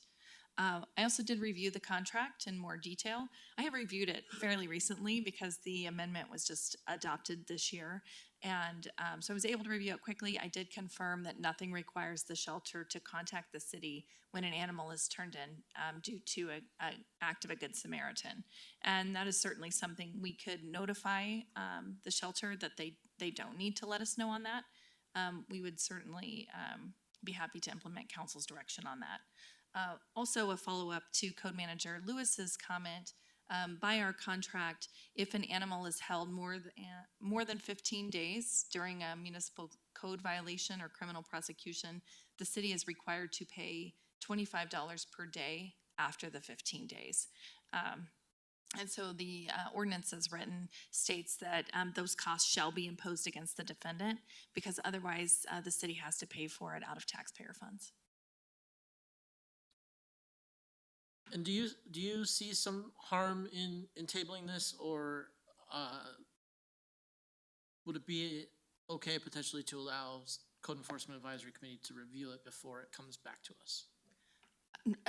We always welcome input, and I know Code Manager Lewis does too.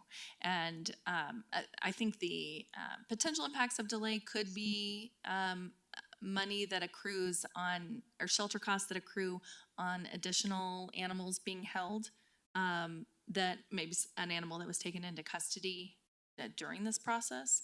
And that's, I know Code Manager Lewis's concern is that he's going to have to potentially find an extra $5,000 in his budget to pay for these costs if they aren't required to be paid by the defendant.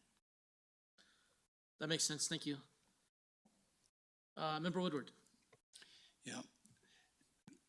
I won't be supporting the amendment. I'll be voting no.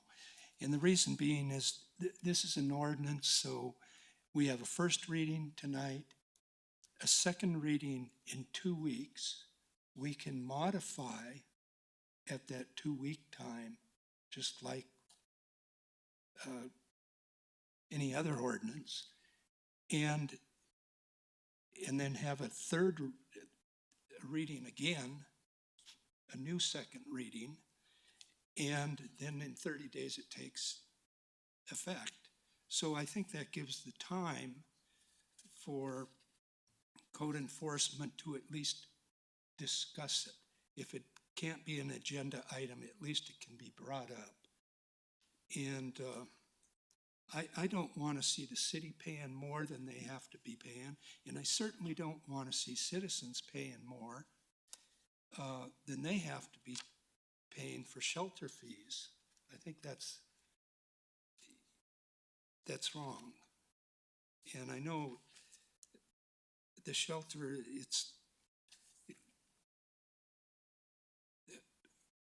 I was on the council that put that shelter together and moved it and got it started. And they have a lot of fees going on. lot of costs, so I don't want to see any money going that doesn't have to be expended for that. So that's my opinion. Thank you, Member Woodward. Councilmember Anderson. I'll support tabling this just because what I heard didn't convince me that the current chair and current commission have adequately, so this does seem like something that would be in the sweet spot of something that CEAC would review. And the fact that the current chair, current commission maybe hasn't taken a good look at it, I'd be interested in hearing whether or not they want to review it further just to confirm that. I don't want to cut them out of the process, so I'm supportive of tabling it tonight. I concur with Councilmember Anderson. I am sensitive to the argument that Ms. Dickerson made tonight regarding referral to the Code Enforcement Advisory Committee. I don't necessarily see a reason not to do that in this case, which is why I will also be supporting tabling. Are there any further comments? Will the clerk please call a vote on the motion? The motion is to table Council Bill 39 to October 3rd. Member Anderson? Aye. Member Nunnenkamp? Aye. Member Russell? Aye. Mayor Pro Tem Ward? Aye. Member Woodward? Nay. Let the record show 4 ayes, 1 nay being Member Woodward. Thank you. That concludes the consent agenda. We are preparing to move into the public hearing for the 2023 budget. Does anyone need a break prior to the public hearing? I don't see anybody raising their hand. So with that, we will open the, we'll move on to agenda item 10A, which is the proposed 2023 budget public hearing. I will now take a vote to open the public hearing. Or we need a motion and a second. I move to open the public hearing on the budget. Second? Moved and seconded, please vote. Member Anderson? Aye. Member Nunnenkamp? Aye. Member Russell? Aye. Mayor Pro Tem Ward? Aye. Member Woodward? Aye. Let the record show 5 ayes. Thank you. All right. This is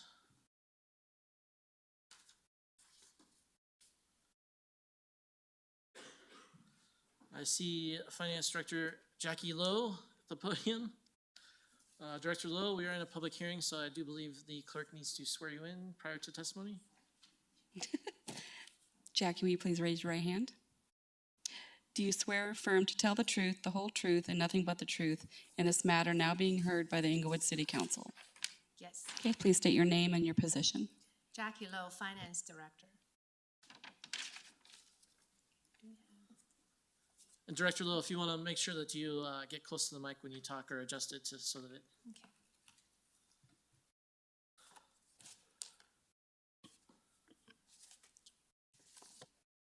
Good evening, Mayor Pro Tem, council members, and citizens of Englewood.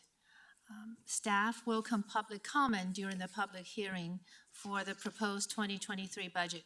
Please note that the public comment input will be taken into consideration as the 2023 budget is finalized. Tonight, I'm going to review the budget calendar with you and the fund structure, what the responsibility, budgeting responsibility we have for certain funds, and a general fund recap, and other funds enhancement, and capital funds recap. This is a calendar. Tonight, we have 2023 budget public hearing, and we reserve placeholder for next Monday if we need to revise any of the proposed budgets. Then we have 2 ordinances scheduled in October, one on October 3rd, the other on October 17th. This is a fund structure. Let me review this with you. We have 2 types of funds, governmental fund types and proprietary fund types. The governmental fund types is accounted for all the government activities. We have general fund, special revenue funds, debt service funds, and capital projects funds. We have budgeting responsibilities for all the governmental fund types. For the proprietary fund types, we have budgeting responsibilities for enterprise funds. They act like a business unit. And also internal service funds. We account for the proceeds received to provide goods or services from one department to other departments. You may notice those dotted area. These funds are part of a proprietary fund, but we do not have budgeting responsibilities. For example, fiduciary funds have all the retirement plans. And also we have component units. Currently we have 4, including EDDA and Englewood Urban Renewal Authority, EVE, and eMERV. So tonight we're going to review all the budget proposals for the 6 different funds, including all the governmental fund types and enterprise funds and internal service funds. This is all funds, sources, and uses. You can see the 6 funds, the sources, the percentage dollar amount, and the uses. It's very interesting. You can see the dollar amount received and our proposed uses. You can see if we have a surplus or a shortfall. This is another way to review the 6 funds. We have the budgeting responsibilities. You can see the estimated beginning balance depending upon if we could spend down all the proceeds of funds allocated for 2022 and the proposed fund sources for 2023, proposed fund uses, and then you can see the ending balance for all the 6 type of funds and the percentage for sources and uses. Want to document our thought process to arrive at the 2023 budgets. These are revenue assumptions. You can see the journey we have taken. The first proposal we review with council in April and August. You can see when we present to council on August 8th, we also made a few changes after that. The current sales use taxes are estimated at a 4.5% increase from the 2022 amended budget. The 2023 sales use taxes are still very strong. I'm going to review the August financials with you next Monday. Property tax will not change because the 2023 is appraisal year. Then you can see other revenues. Initially, we thought we'll have 2% increase. Then we noticed there's a major decrease in the permitted revenue estimates because we receive a one-time large plan review and permit fees in 2022. We will not repeat. So the total revenue decreased by 1.5%. Expenditures, you can see in August when we submitted to council, the total increases are 14.9%. That include all the enhancements, additional new positions, but we're able to manage the expenditure increase only 5%. So I'm going to show you the detail how we arrive at this percentage increase. This is the revenue sources by departments. You can see sales use taxes are still the main revenue source. The next one is property tax and franchise fees. For the hotel and lodging, you see zero is actually $25,000 estimated for 2023, and library fines are estimated at $4,000. The contribution from component units. So you can see the total revenue sources. And this is the budget's expenditure assumptions.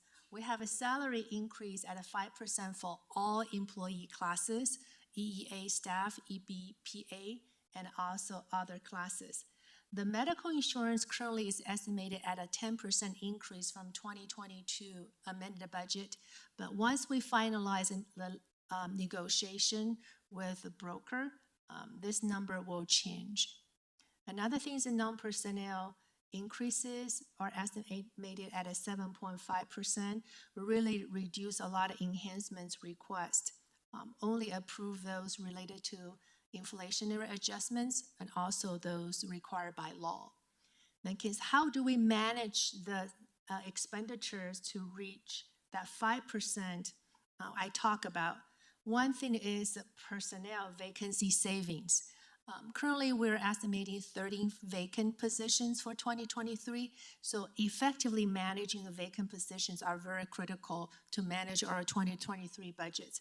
I will also identify other non-personnel savings by the spending pattern in the past. So that's how we're able to manage the inflationary adjustments to manage the total expenditure increase at a 5% for 2023. This is just an overview of our salaries increase at a 5%. Please note the Colorado state salary wage increase for the fiscal year 2023 is only 3% across the board and no merit increase. And you can see the Colorado economic indicators, wage and salary income percent change for 2023 and 3-year average and 5-year average. We're going to receive a new update from the Colorado Legislative Council by the end of this week. And this is another way to see our salary benefits increase. You can see 8.7% benefits compare salary for 2022 and 2023. I did a calculation. In 2022, benefits are probably 31% of total salaries, and the 2023 is about 34%. This includes the health insurance, pension, and also salary-related taxes. This is another way to see our budgets by departments. You can see expenditures. 40% of total expenditures are for police, around 14% for public works, and 14% for parks and rec and library, because golf has their golf course fund. So you can see the expenditure used by departments. So we're extremely pleased to inform council when we present the proposed council to the budget to council on August the 8th. You can see we're thinking to hit we have a 2.4 million net change in fund balance. Of that, council has approved to transfer 1 million to the capital improvement fund, and we were thinking to dip into the fund unassigned fund balance by 1.4 million, but we're able to manage all the adjustments. So we're only to manage the net change up to in fund balance from 2.4 million to 2 million. Of the 2 million, still 1 million is for a capital improvement fund. 1 million we're thinking to dip into unassigned fund balance. This is not a way to show our estimated fund balance. If you see the right column, we're thinking to have fund balance 15 million. Of that, 3% is reserved for TABOR. Unrestricted reserve is estimated at a 16.7%. Estimated unassigned fund balance at the end of 2023 is probably 3 million. So you can see the fund balance composition for 2023. This concludes our general fund. These are funded personnel changes. You can see we only fund 3 positions for police approved by council, 1 civilian support officer, and 2 for sworn office police officer. And the sustainability coordinator, the 0.2 FTE, that $16,000 will be funded by the city of Sheridan. And this is just a list the funded non-personnel. You can see all related to inflationary adjustments a lot. Some one-time and some legal costs. And software maintenance increases are a large ticket item.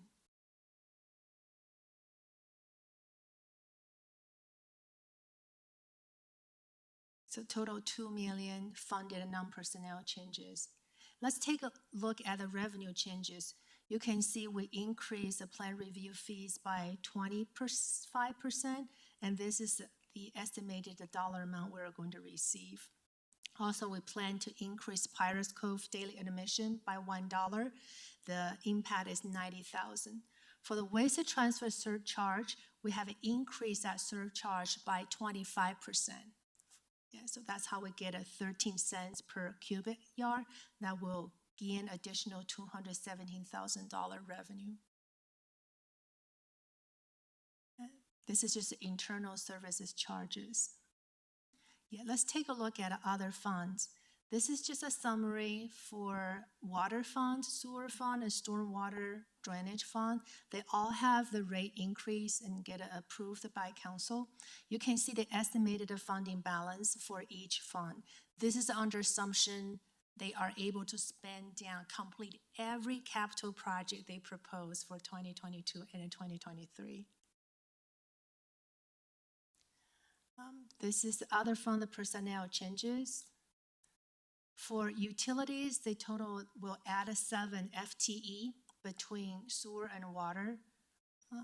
And also golf will add a 1. Public Works will add a 1 for the stormwater fund. These are non-personnel changes for the golf course fund, Public Works, the Civic Center, South Platte Renew, and utilities. This is the revenue changes for Public Works, the stormwater maintenance fees, and golf course green fees, car fees, and driving range fees. This is a summary of a capital projects fund, 10 million. For the main revenue sources for our capital improvement fund include vehicle use tax, building use tax, and Arapahoe County road and bridge tax. You can see for 2023, council has approved the capital improvement fund projects by 8.7 million. And this is a capital projects fund, 1.1 million. Council has approved transfer 1 million from general fund unassigned fund balance for the public improvement fund. And this is a summary to show the fund balance. Capital project fund will also list a police building construction fund. That's a bond of proceeds left from the 2017 GO bond ballot measure. You can see we estimate to end 2023 with a balance of approximately 2.3 million. These is appendix to show the funding balance for the governmental fund types. You can see under special revenue funds, the fund balance for conservation trust fund, donors funds, parks and rec trust fund, and debt service funds and capital project funds. It's critical for us to manage the fund balance so we can manage the expending for general fund and other funds. This is the proprietary fund types, include enterprise funds and internal service funds, including risk management, employee benefits, and golf course. Okay, this concludes my presentation for 2023 proposed budgets for all 6 different funds, for governmental type funds and 2 proprietary funds. Any questions? Councilmember Russell. Thank you. I just have one, I have some questions, but go back a couple slides to the 2023 Capital Projects Public Improvement Fund. 30, about the 4th or 5th one down, it says Dartmouth Avenue reconstruction east of Santa Fe Drive. It should say west of Santa Fe Drive. Okay. Because it is between Santa Fe Drive and the bridge. Okay, we'll make a note to the PIF number 1, 2, 3, 4, 5, number 5 item west of Santa Fe. Okay, thank you. Any comments? Can I go ahead and ask a couple questions to start with? How are people doing with their utility bills? I've heard some things on the news that there are a substantial amount of people nationwide that are having trouble paying their utility bills. I would defer.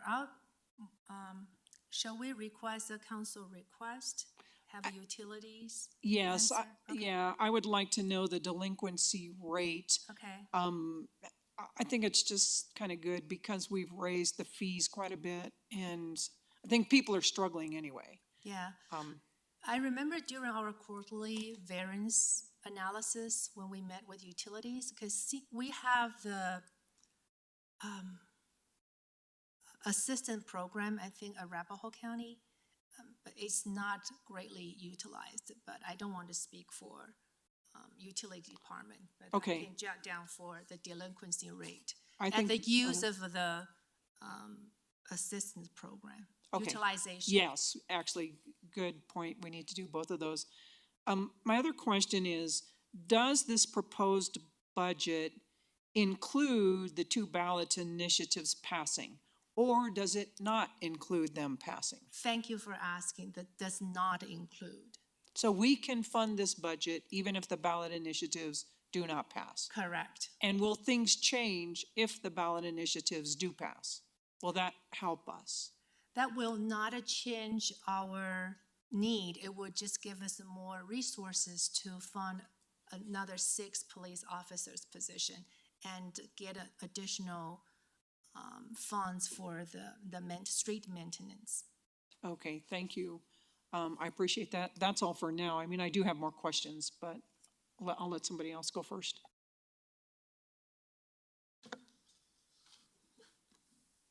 Can we go back to the general fund slide where we review the sources and uses? It's a summary slide. This One thing that makes me particularly nervous about this budget is that we are drawing $1 million from our unassigned fund balance to pay for capital, which doesn't give me nearly as much heartburn as drawing $1 million from our unassigned fund balance to pay for, operating expenses, which we can fully expect to be ongoing and increasing over time. How does this budget look when we go to do this process next year?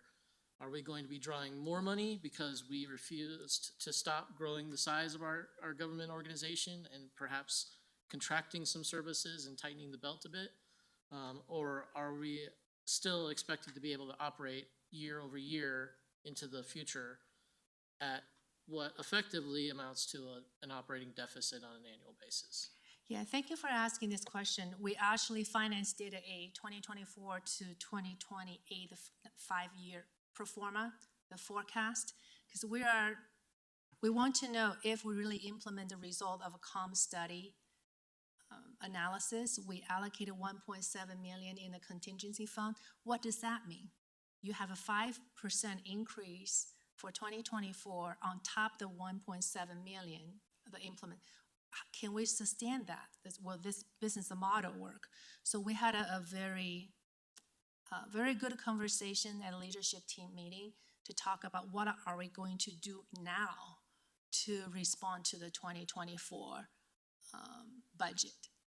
And the next, when I review the August financials with you, and I also want to share with you the two information I received. One is I attended a seminar hosted by our chief economist from the Colorado Legislature Council. They're talking about when the contraction is coming. And the second topic I want to review with the council is I review a report prepared by the CPA advice. There's one company, global tax organization, did an analysis on all the sales use tax for across the nation, including the municipalities, counties. The average sales use tax increase across the nation is 10.17% increase. But definitely some of the increase inflation related. Then that's what I said, we will finish 2022 very strong. What does that mean to how do we translate the same thing to 2023? And when construction comes, what does that mean? So we are brainstorming what we can do to respond to complete a 2024 budget. I just want to wrap my head around that statistic you just gave. Yeah. 10% increase in sales and use taxes across the nation? Correct. Is that in revenue or? Revenue, yes. So based on this budget, if we track with that trend, we can expect to be drawing in an extra $6 million in revenue next year? No, this, when I review the August with you, currently compared to same time last year, our sales use tax increased at the end of August around 16%. But we do not know if the same trend will continue because we do not know about the shopping habits for Christmas. Will people continue spending for Christmas shopping, or they foresee the contraction is coming, they will stop shopping? So even 2022 is strong. We cannot guarantee, or no one can guarantee the same trend for 2023. Thank you. And I just realized I really badly overestimated that because sales and use tax is only a percentage of our revenue. 60% of our total revenue. Okay. Yeah. So it'd be 3.8 according to this. But, Councilmember Anderson. Thank you, Mayor Pro Tem, and thank you, Director Lowe. My question is that we had several weeks back requested to see some options to get to a structurally balanced budget, and this doesn't include that obviously, but do we have recommendations before we approve or not particularly recommendations, but are we going to see some options of what it would take to deal with the operational deficit that we're looking at to potentially find a way to get to balancing that out? Yeah, we did go through the exercise, and I wonder if City Manager Lewis, are you on the call? Do you want to share with the council member the exercise we went through at the recent leadership team meeting? Yes, thank you, Director Lowe. We have looked at a number of options for getting to a structurally balanced budget.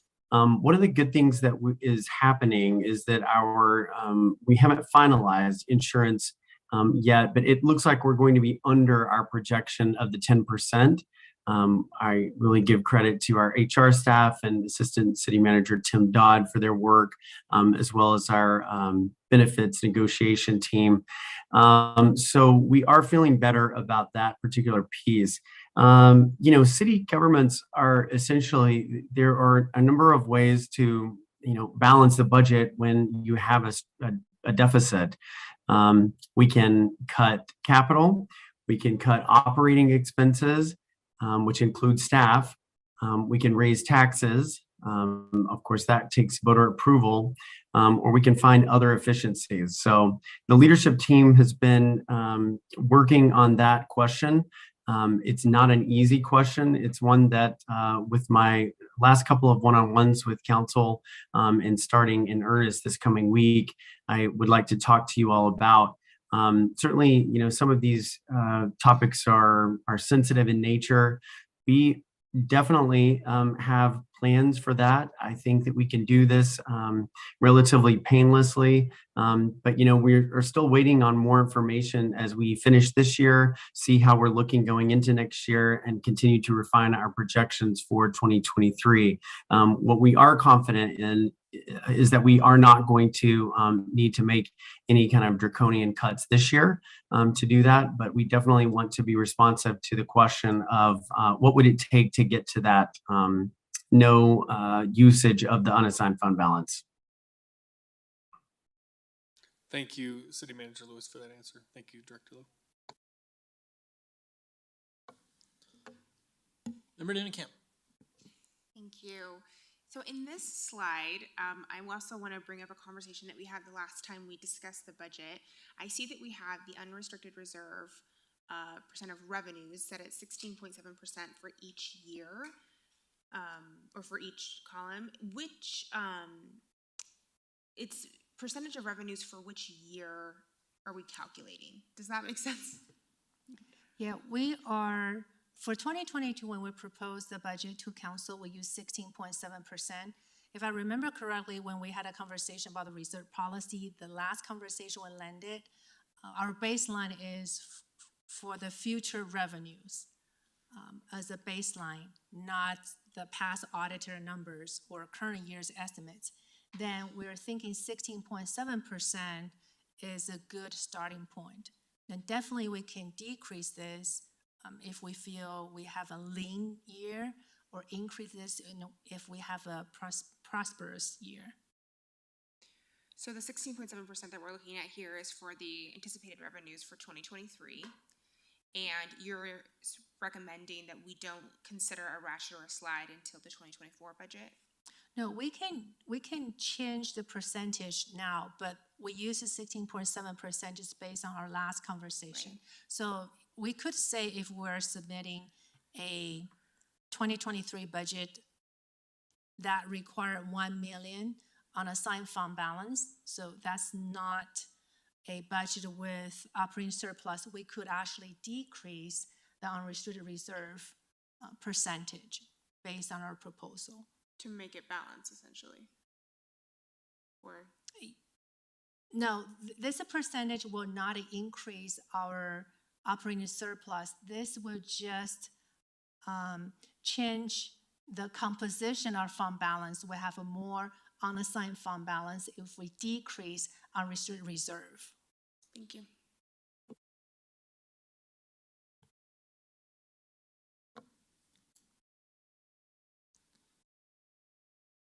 I don't see any additional questions or comments. I have the public comment papers here, but no one has signed up to give public comment on the budget public hearing.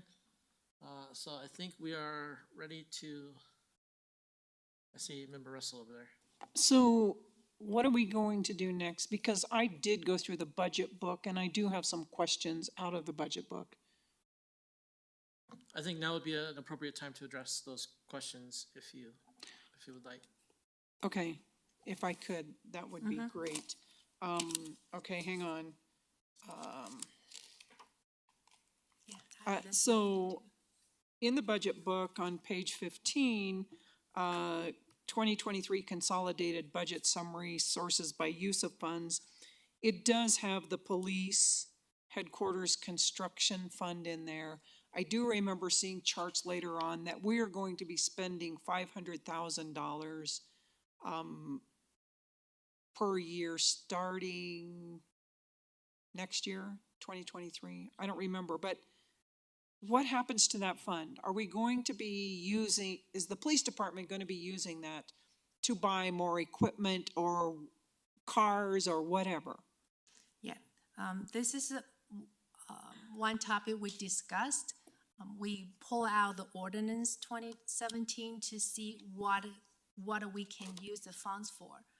So we're going to consult with City Attorney's Office to make sure we are spending down the money accordingly. Seems like as long as it's related to public safety equipment and services, we have the right to use the proceeds. And is there another way that we can use that proceeds? I guess what I'm asking is, I don't really necessarily want to be buying vehicles because that's a 30-year loan and the cars won't last that long. So are there other things that we could use it for? Yeah, our proposal is to first clarify the use of the proceeds, what are allowed, what is restricted. Then we're going to ask for police department to have a plan to spend down the money on a yearly basis. They also have a forfeiture account, so they do have multiple funding sources. Okay, thank you for that. And then, let's see, what do I have here? This is on legislation on page 56, and I believe it's talking about personnel, and I'm assuming these are salaries. Why does that figure change? Council hasn't changed their salaries since before I got on council. Were you referring to contractual services? No, personnel, where it says uses of funds. It shows, it's on page 56, it shows 71,833 in 2018, 75,674 in 2019, 75,284 in 2020. It's in the bottom half of the chart. We actually decreased the personnel, right, from 2022 amended budget to 2023 proposed budget, decreased by 10,000. So do you have a question why? Well, my question is why? Because there are 7 council members. All 7 council members, other than the mayor and the mayor pro tem, have the same salary. The salary hasn't changed, so why does that number change? Yeah, I can find out why it decreased by 100,000.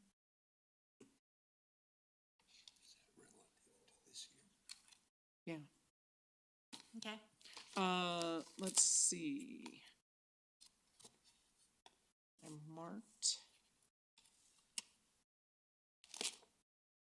The next one, and this is on page 96, it is about information technology.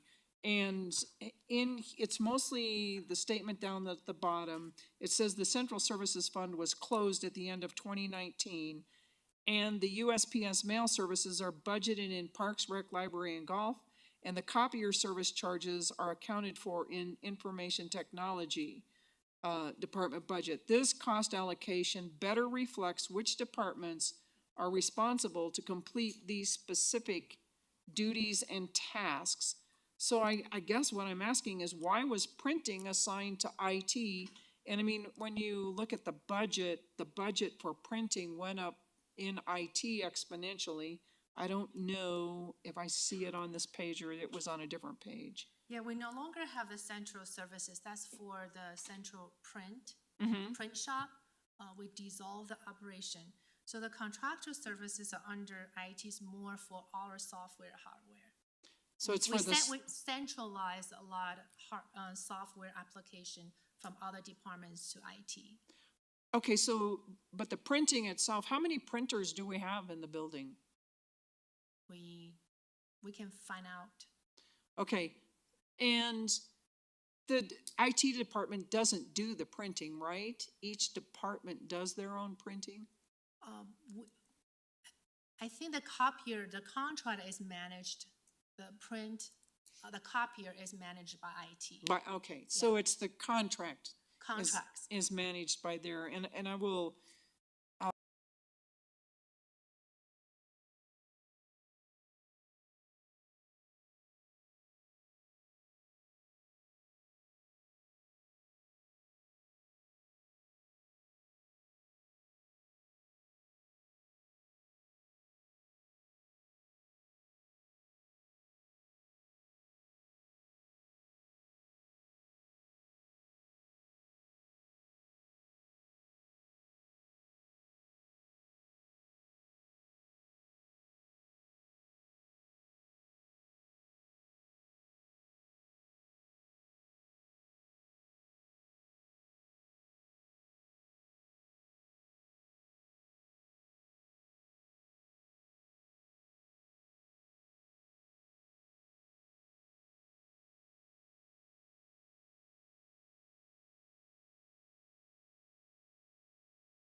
first level. And that clerk down there, the mail clerk, sorts it all out and then delivers it to? Yes, yes. Okay, Yeah, okay, so you don't necessarily have to answer Yeah, I that. think this, the 10,000 for legislature and also CRT for delinquency, and we make the change typo. And this employee benefits, the forfeiture, now you got me thinking, I think it's under employee benefits fund, but I want to confirm this with Kevin. and Okay. Rose. Yeah, I Okay. want to. We can create a CRT for that. I'm curious about that too. Okay, There's a golf, I think that seems reasonable, but do you want to create a city council request for why the golf course staff decreased from 7.25 to 7? yeah, because that seems like the salary was going up quite a bit, and But why see, only- I mean, look right here, so when you go back here, there's 20.7, 20.7, then it drops down 20 employees. And it dropped a little bit this year, but then it went back up, and there's, Yeah, I mean, what that's happened, unless this is a typo, I don't think so. Let me double check that. okay, and so. Let me check with Jenny first. Okay. If it's not a typo, we will ask a city CRT for this one, CRT for this one. Let me check with Jenny first. Okay, Yeah, okay. and I think there was one more question, but I'll Yeah, ask that when because we we get need back. to, yeah. Yeah. Perfect. I just All saw right. this, so it's easy for me to reference. All right, Yeah. thank you very much. Okay, thank you.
Thank you, everyone. We're back on the record in the public hearing. It has come to my attention that we failed to swear in City Manager Lewis. Manager Lewis, are you there?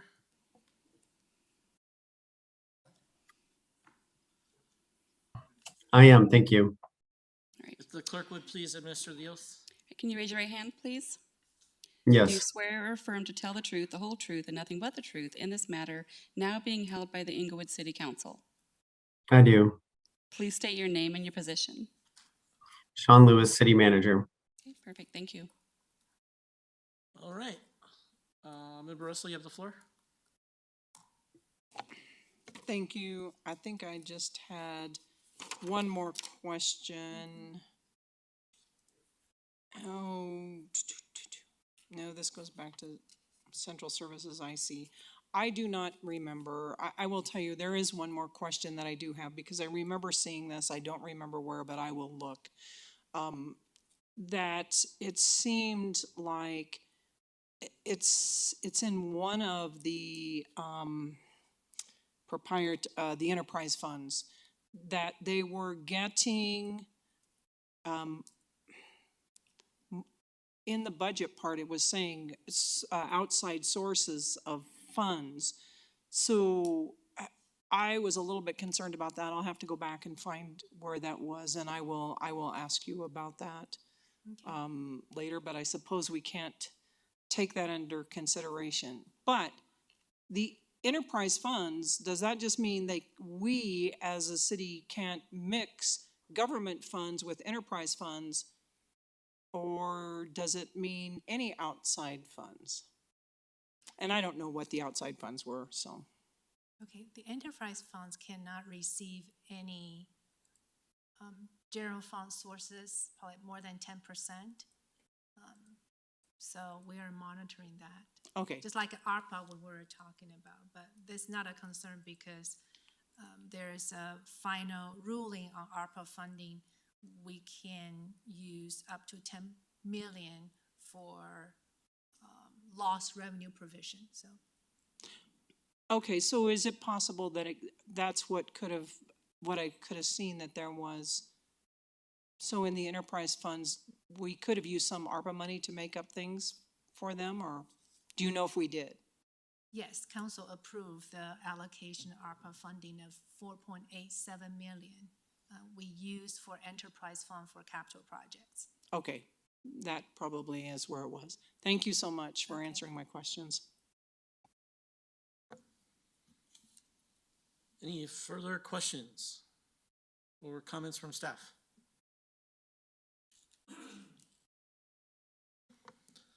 I believe that concludes the public hearing. I'll now entertain a motion to close the public hearing. I move to close the public hearing.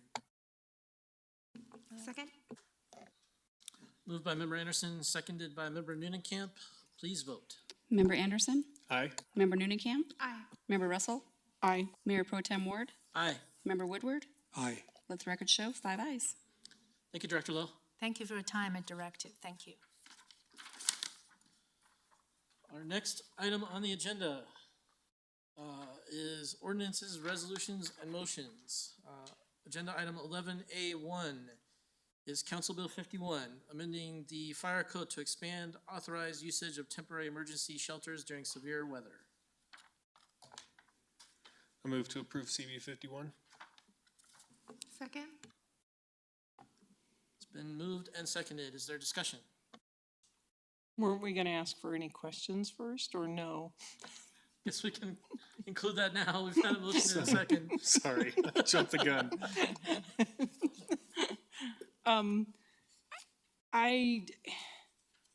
The one thing I was a little bit disappointed by was that I asked the mayor and the mayor pro tem to include the materials from the, I said specifically, hang on, the November 25th, 2019 sheltering in places of religious worship, and the discussion that went on there. Why are we intending to increase, I mean, back then it was 45 beds. Now it's 75, is that correct? Attorney Niles? Yes, of course, we drafted the ordinances requested by Councilmember Anderson to specifically include that provision, but it's 75 days instead of 45 days. And the number of beds, we added that in, would be dependent upon the fire marshal's inspection to set maximum occupancy to make sure the number of people in there would have safe egress in the event of evacuation. Okay, thank you. And did we check with Denver Fire Department to see if this was okay with them? No, I did not check with Denver Fire Department. I just drafted the ordinance as requested and then communicated with the fire marshal and building and codes to get their input and concerns and incorporated those as well. So we do have a contract with Denver Fire to provide fire services. I do believe that one of the concerns that the previous fire marshal had was not only putting people in the church in danger, but putting people in the neighborhood and also putting firefighters in danger if there was an incident. And I'm wondering, because we have a contract with Denver Fire, I'm wondering if they need to be notified about this.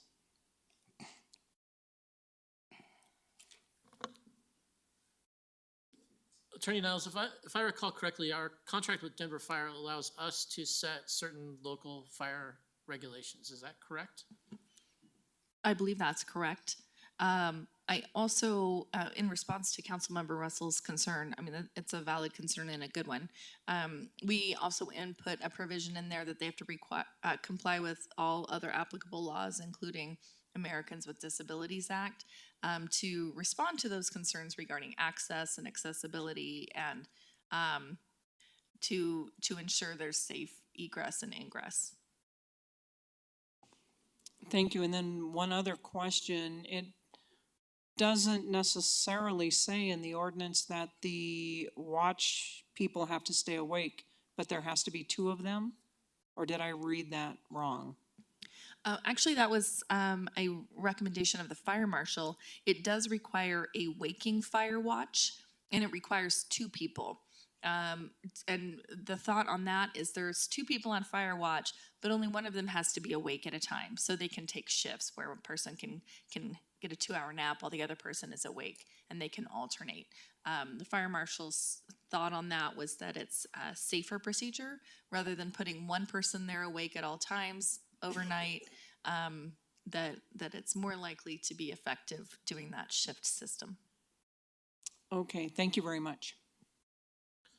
I see Member Anderson chomping at the bit. Member Anderson, you have the floor. I'm not chomping too hard, but I did want to just respond to the 45 and 75 day thing. That was my request based on the new procedure severe weather shelter network is following this year, where instead of rotating to different facilities, they're going to do the entire season in one facility to simplify their structure. So that's why the increased days, whereas before they would have different churches would be on different weeks. And so the increase in days is 75 allow for enough severe weather days to get through the winter. Member Russell. Thank you. And so I have another question. It has been almost 3 years since this came forward before. Have any of the churches done any fundraising or done anything to comply with what they were asked to comply with before? Are you asking me? Well, whoever can answer that question. I can't speak to what the churches have Okay. raised money for or anything. So it is very concerning to me that the churches themselves have not moved forward, sought grant money, done whatever, and all of a sudden council has to provide this.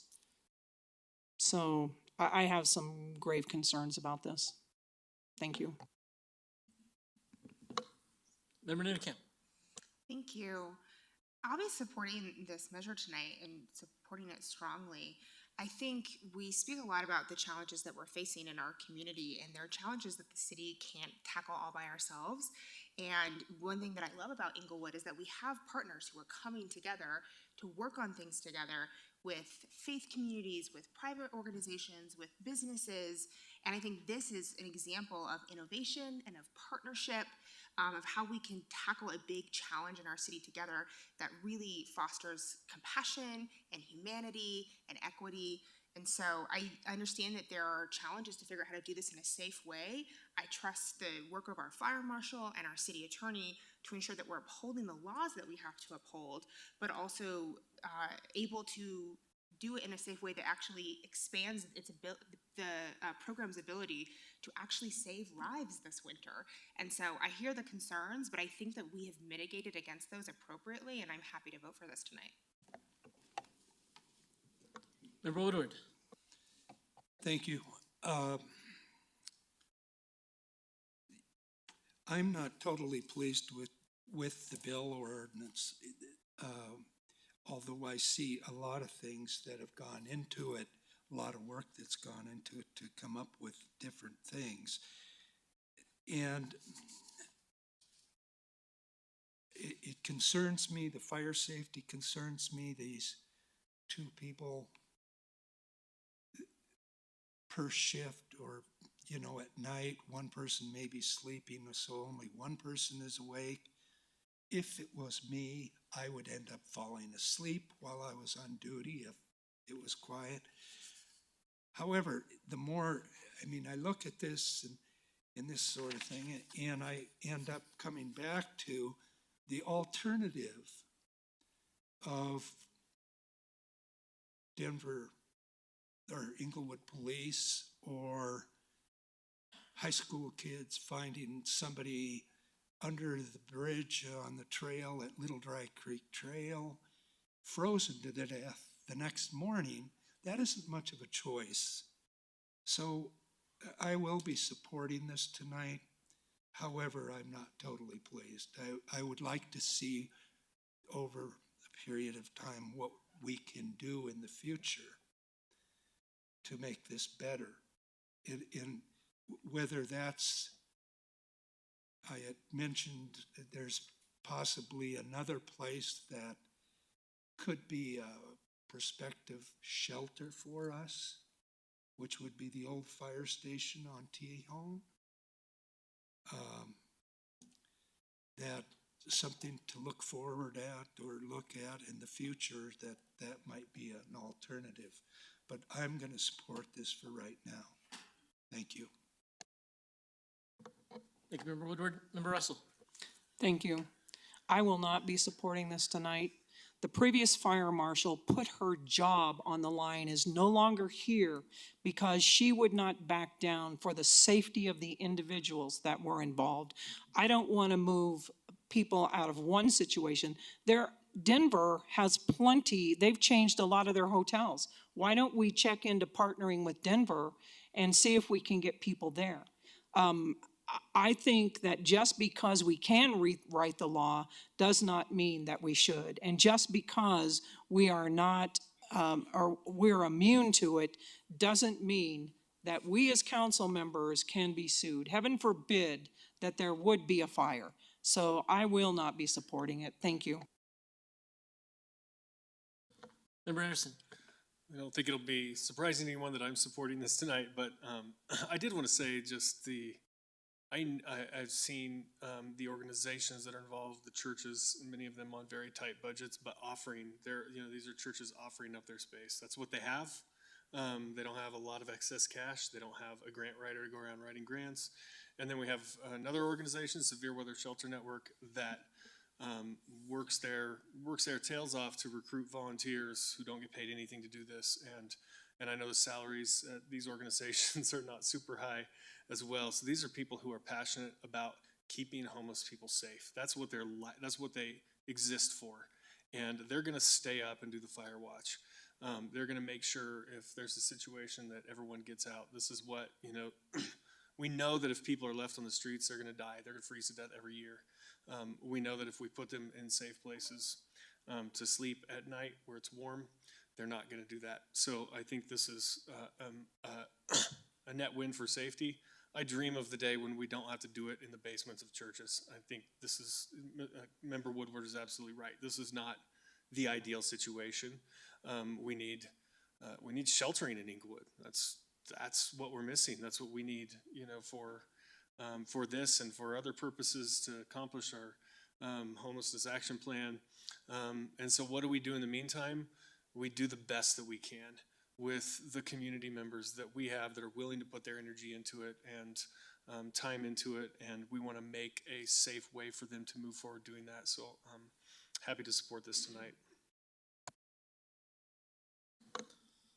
I'll be supporting this evening as well. I think what we have here is really an example of churches doing what I was always taught churches were supposed to do.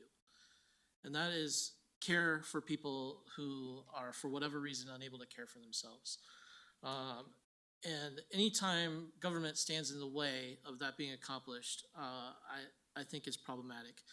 What we're doing here has been reviewed, as the city attorney indicated, by the fire marshal. We're doing it in a way that evaluates one risk against another. I feel like the risk of individuals freezing on nights when it is bitter cold and snowing or raining or otherwise inhabitable outside is far greater than the risk of those individuals being sheltered inside and perishing in a fire when we have a fire watch and fire extinguishers and fire training in place. So I'm willing to support this for those reasons. I hope that we can care for some people and keep them from freezing to death over the harsh winter. And with that, I believe we are ready for a vote. Member Anderson? Aye. Member Nudenkamp? Aye. Member Russell? Nay. Mayor Pro Tem Ward? Aye. Member Woodward? Aye. 4 ayes, 1 nay, the 1 nay being Councilmember Russell.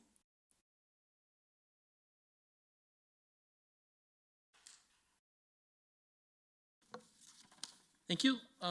Next, we have agenda item 11A2, which is Council Bill 49, amending the Englewood Municipal Code regarding solicitation from vehicles and obstructions on streets and sidewalks. Our staff member is City Attorney Niles. Okay, now I'm on. Just some background first. We presented to council on May 23rd regarding the current city law on sidewalk obstructions. At that time, we were directed to consider a sidewalk survey to see what the sidewalks were within the city. In response, we first started with consulting with the city's outside engineering consultant, and he brought up ADA compliance issues and pointed out we really didn't need a traffic study for the sidewalks because we already had an evaluation of what all the sidewalks were within the city. So I consulted with him, got guidance on ADA compliance regarding our sidewalks, and then I also reached out to the Englewood Police Department homelessness liaison. Then we presented to Tri-Cities Homelessness and changed the trend. We sought input from EDDA regarding the sidewalk obstruction issues. And then I also met one-on-one with Cafe 180 and Nixon's Coffee Shop as well. So the ordinance in front of you first applies to solicitation from vehicles. There was case law that's clearly suggested that the city's ordinance prohibiting all median solicitations was not enforceable, so Englewood Police Department had stopped enforcing it. So we did review case law, confirmed they were correct and they were right in not enforcing that ordinance. So we revised the median solicitation ban to reflect what current case law is, that if the city identifies an unsafe location for solicitation, then the city can designate that specific median as an inappropriate location, but a blanket ban for 36 inches or a certain width is not enforceable. So first, the proposed ban removes, or the proposed ordinance removes the blanket ban, which would allow then people to solicit from medians.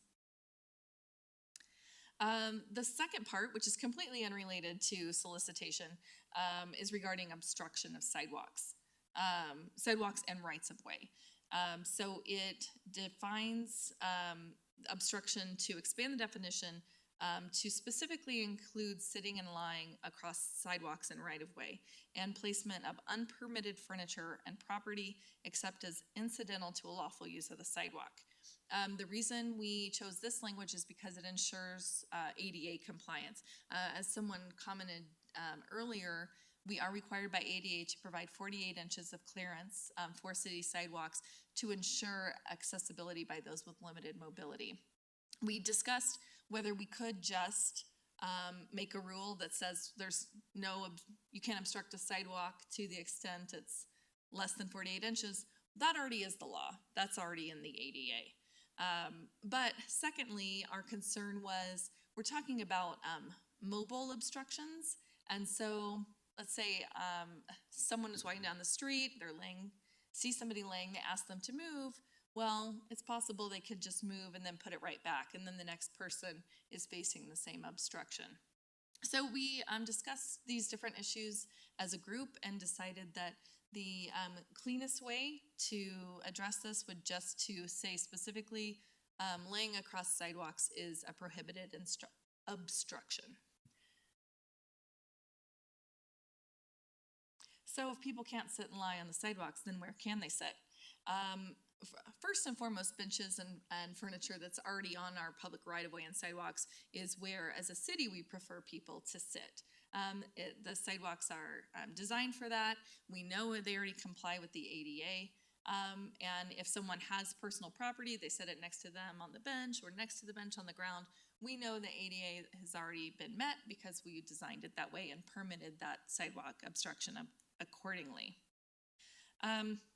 Also, I know there was a comment about the city's park system, and there is a reference in the ordinance in front of you in a whereas clause that states that sitting and lying on sidewalks during the day isn't appropriate, but perhaps it's more appropriate in the city park system, and that is certainly something that we could remove if council so directed. It's a whereas clause. It wasn't incorporated into proposed law for the city.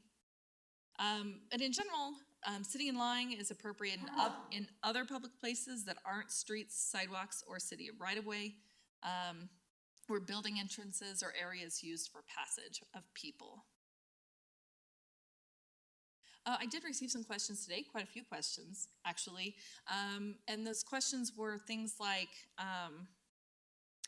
why are we including right-of-way in this ordinance? If we're just talking about ADA compliance on sidewalks, then why even include right-of-way? It's because we already have ordinances that prohibit obstructions on right-of-way. And just for public information, to distribute information, we don't want anyone to be surprised by this. And we also wanted to have everything out there in the open and discuss it publicly at those meetings we went to.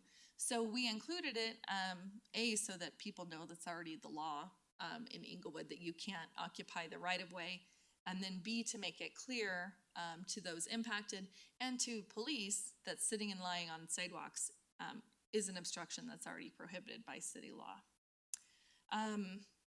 And there, I cited the provisions in the ordinance. The right-of-way sections regarding obstructions require a permit and sometimes an indemnity agreement for anyone to even temporarily utilize our right-of-way or temporarily occupy it.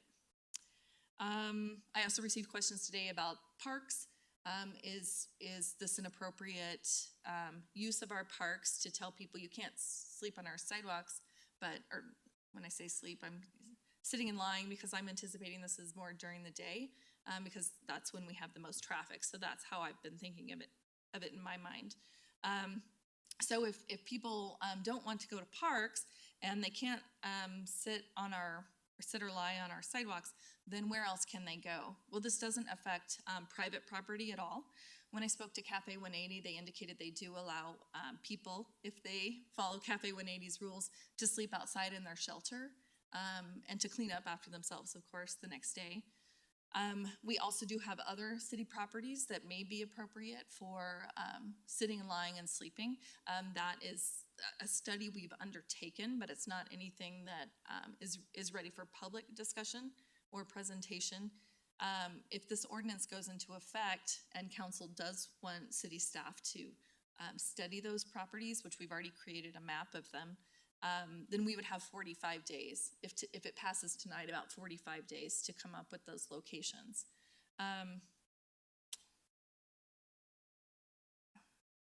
There was one other thing, and sorry, I've been taking cold meds. It just flew out of my head as fast as it came in. So I'm sure if one of you want to remind me of any other questions I received, because I'm sure you received the same ones, I would welcome them.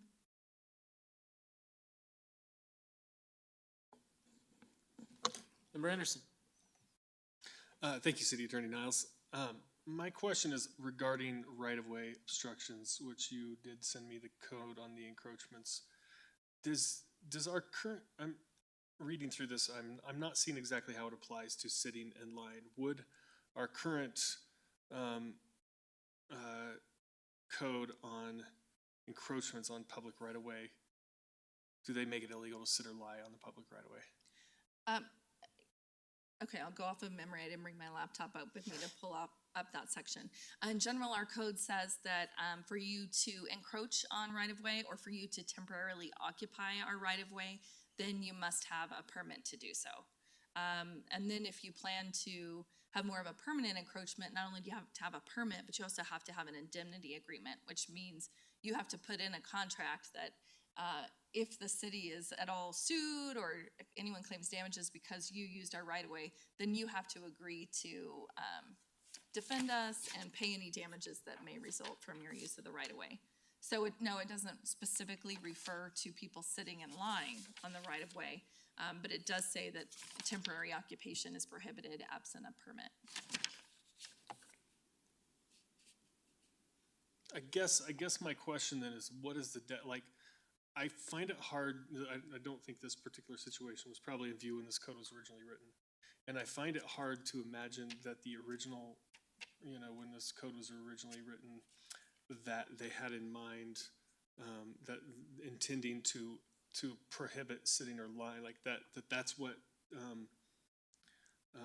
occupancy meant then, because we have right of way all over the city that people sit down to rest on in the grass, in the grass behind the sidewalk, or any number of things like that. So, is there a legal definition of occupying a space that would include that, or are we just are we applying this more broadly, or?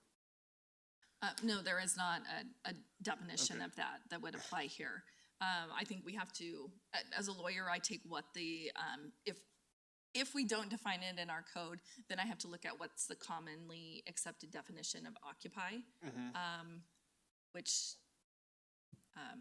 I would interpret it as including putting up a tent or sitting and lying. But we don't have to interpret it that way if city council tells us not to. Thank you. Member Woodward. Thank you. In reading the staff report, and it says the goal is that this ordinance will encourage those currently obstructing city sidewalks by sitting across them during business hours to utilize the city park system instead. Number one, I would think that this should go to Parks and Recreation Commissions with that type of comment. Number two, if we're not doing that, I have a park, one park. Does that change anything if we designated one park? I mean, we know that we've had problems at Cushing Park. We've had problems at Depot Park. I would suggest Denny Miller Field. And that would be right across from the police station, so it'd be convenient for them to police. But I don't like this sentence at all in here. And it goes back to the whereas. I would like that removed. couple of comments on that. Our city parks are closed at night, so it's not for sleeping at night, it's just during the day, because we did have some crime issues in our parks. And so if we were going to regulate our parks, we would have to prohibit anybody from sitting and lying in our parks. I was the one that wrote that, and that parks are a more appropriate place to relax during the day instead of sidewalks, which are for people to travel. I completely understand your comment, but if we are going to prohibit anyone from sitting and lying in our parks, it's everybody. I mean, we're not going to target anybody, and in fact, legally we can't. And I don't think that's what you meant necessarily, or at all. I'm hitting on the goal. The goal is that this ordinance will encourage those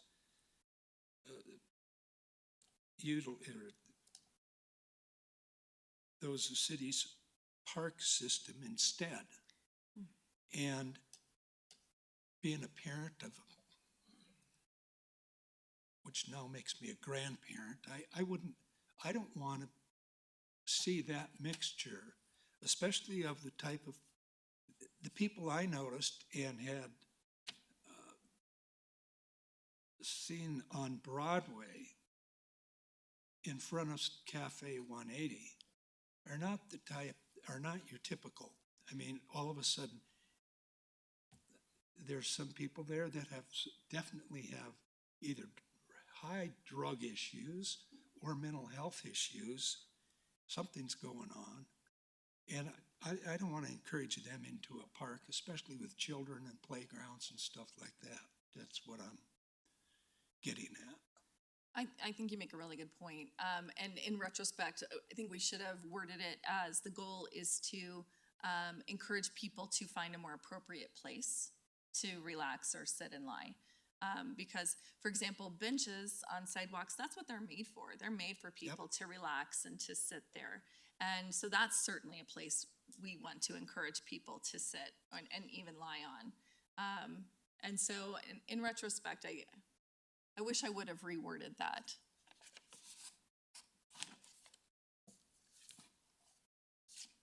Yeah, okay. Well, that's my main concern with this. Mm-hmm. I mean, I'm supportive of this up to that point. And for me to vote yes on this, that point has to be cleared up. Thank you. Member Russell.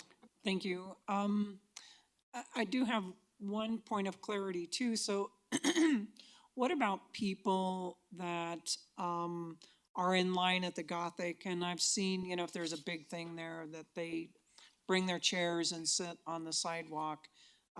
Would this ordinance deal with that? Yes, under this ordinance, it would be prohibited as well. So they can stand in line, but if they're sitting on the sidewalks, bringing their own furniture and obstructing the sidewalk, because it's an ADA issue, they get enough people there, somebody in a wheelchair is not going to be able to get past. So no, they wouldn't be able to do that either. Right, okay, I appreciate that. And just my other comment to council is,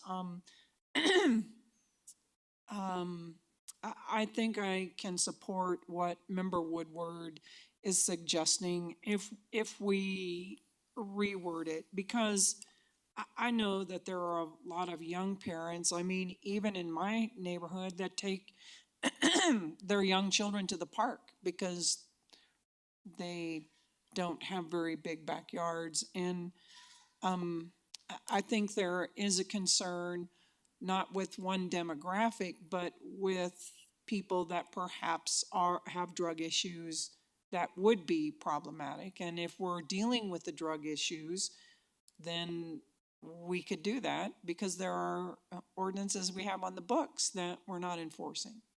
So I hate to exchange one set of problems for another set of problems. So I think I would be on board with this if we amend it to remove that.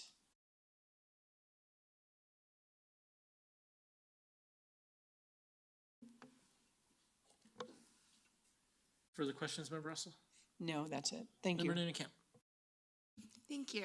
I want to acknowledge how much staff time has gone into working on this, and I really appreciate the level of community engagement that you undertook in this process, speaking to all the different stakeholders who are involved. I think that's really important when we make these kinds of decisions, and just acknowledging that these are not easy decisions, right? We have to serve a very large and diverse citizenry in the community. We have, we have to consider obviously the ADA accessibility, and then we also are experiencing people who have no other place to be but outside in our city.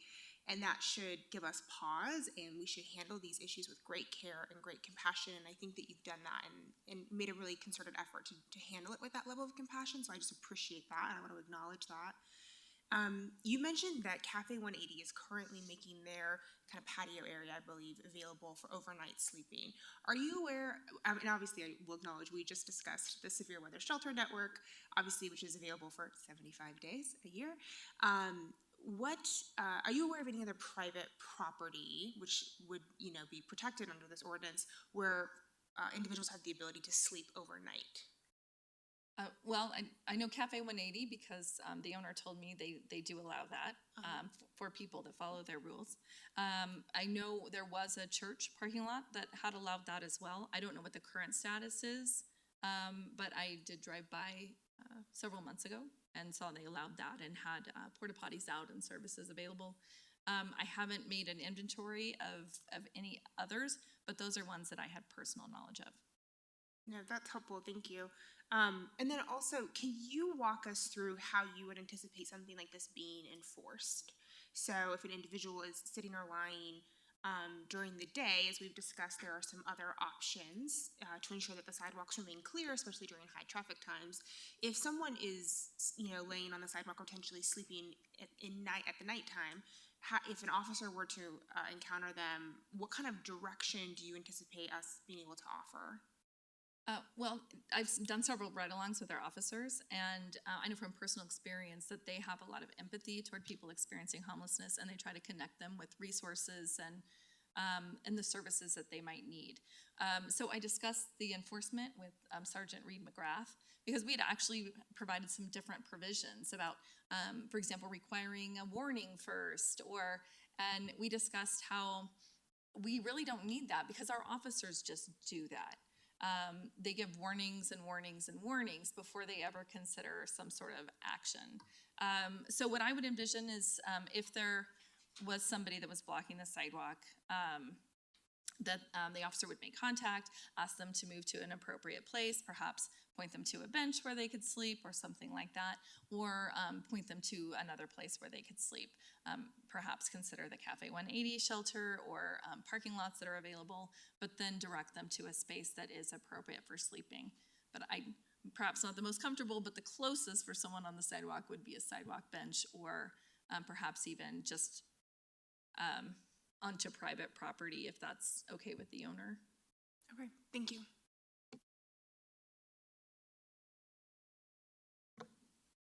Any other questions? Seeing none, I think we're ready to entertain a motion.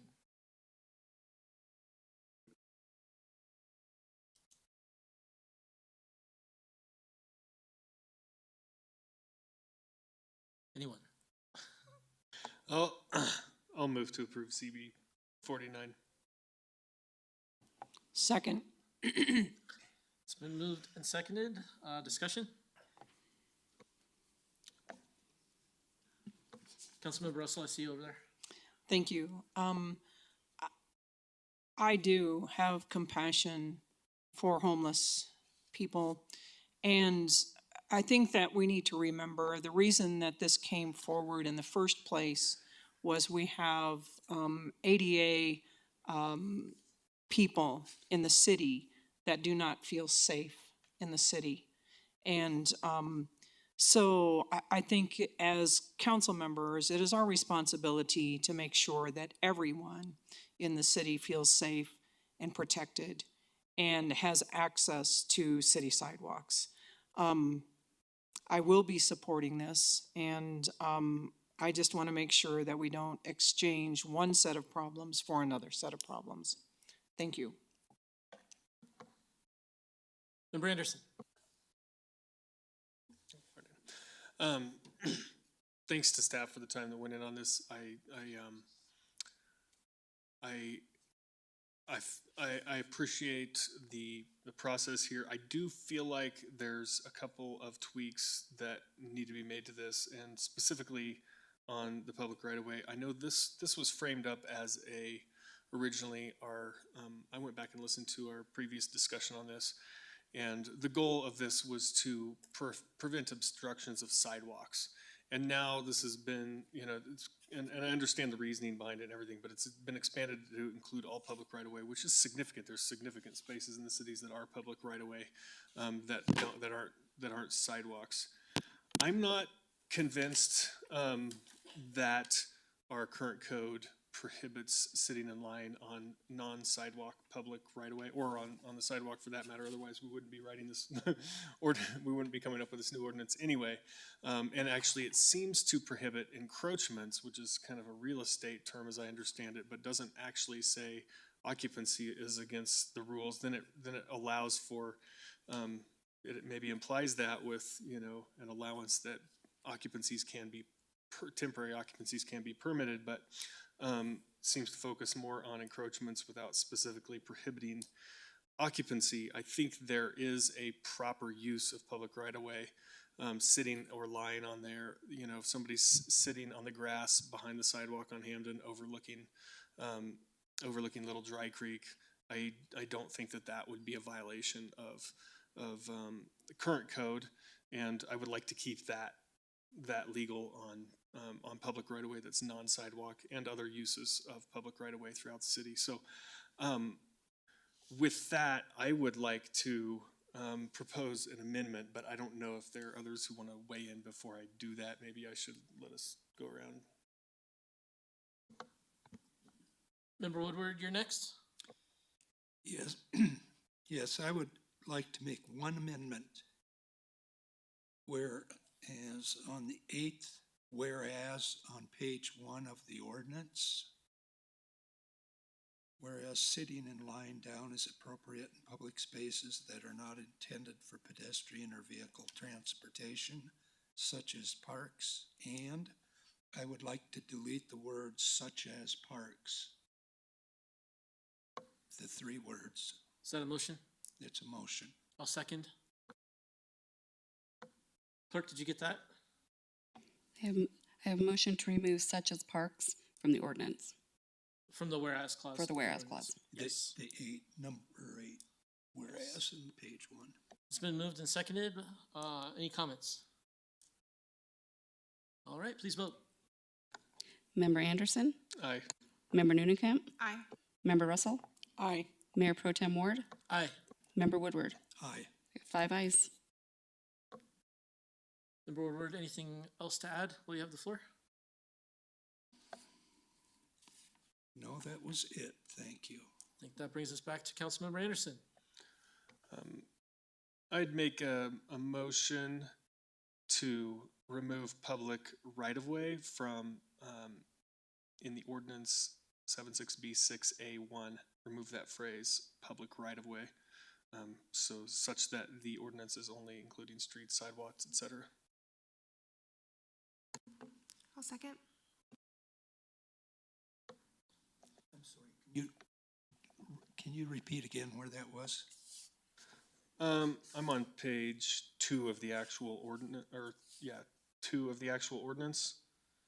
So after the whereas page, on A1, it says obstructs a highway, public right-of-way, street, sidewalk, mail roadway, waterway, building entrance, etc. So I'm just removing public right-of-way because that's kind of a blanket term that includes a whole bunch of those other things, but I think it's much broader as well. It's also in the title of the ordinance. Oh, I would add that to my motion then to remove it from the title.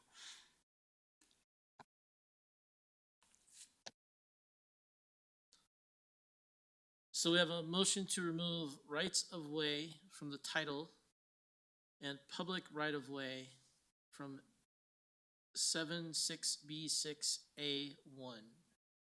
It's been moved by Councilmember Anderson and seconded by Councilmember Nidenkamp.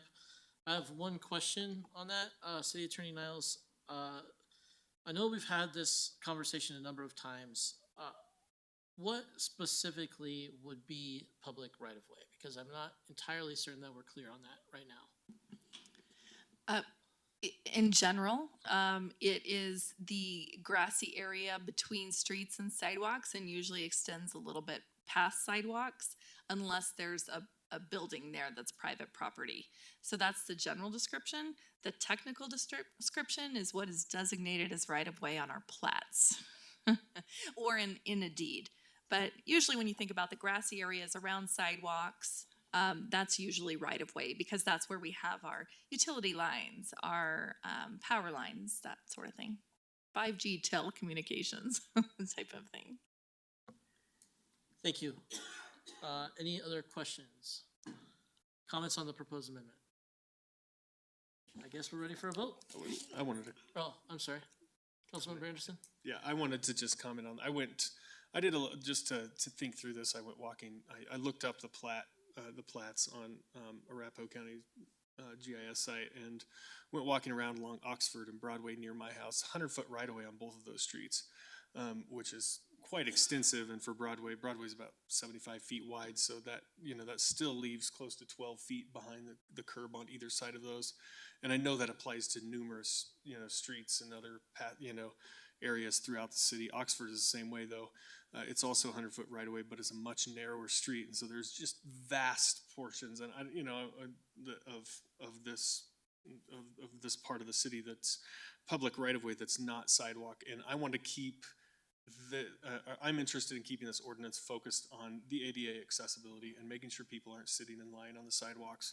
And then if we want to have a talk about extending this later on, I'm certainly open to that, especially thinking through, what services we would need in place, what sheltering we would need in place to this.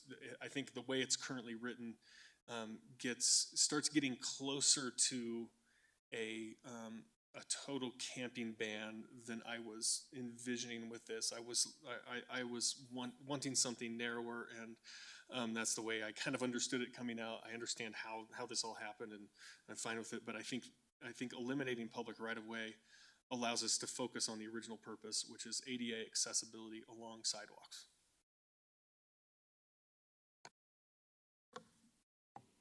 Member Russell.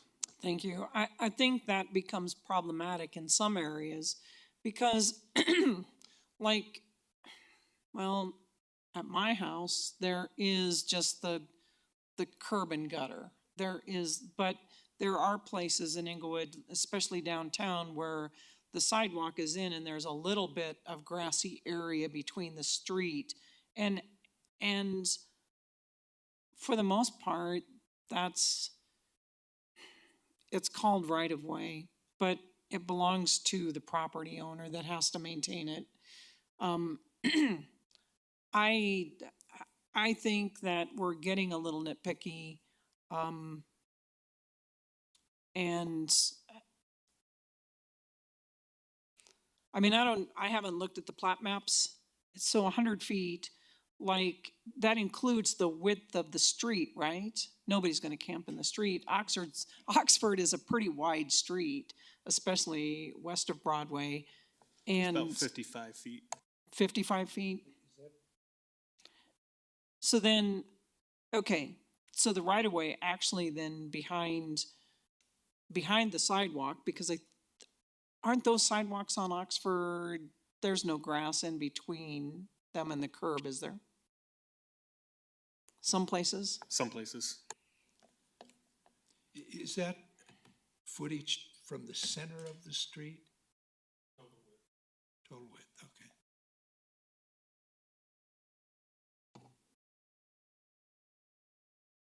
Okay, I don't have anything else to say.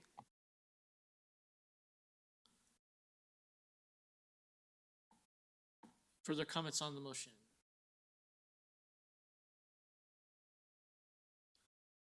I'm on the fence about this one, frankly. I get the spirit of it, and I understand, but there's a reason why we included public right-of-way. And that's what I'm having trouble kind of grasping. That being said, this is our first bite at this particular apple, and I think we will be revisiting this in quite possibly the near future. So for that reason, I am willing to support the amendment at the current time. With that, if there's no further, Member Nunekamp. Thank you.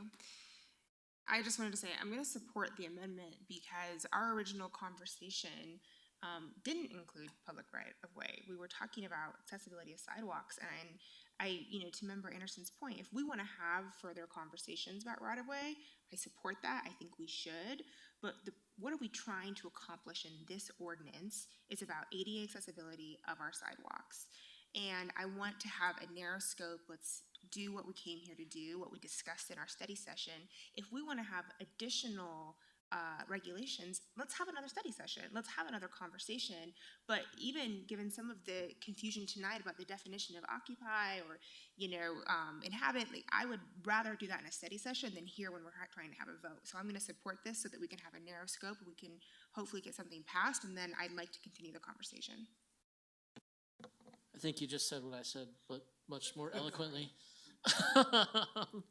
I'll let you go first next time. All right, with that, I think we're ready for a vote.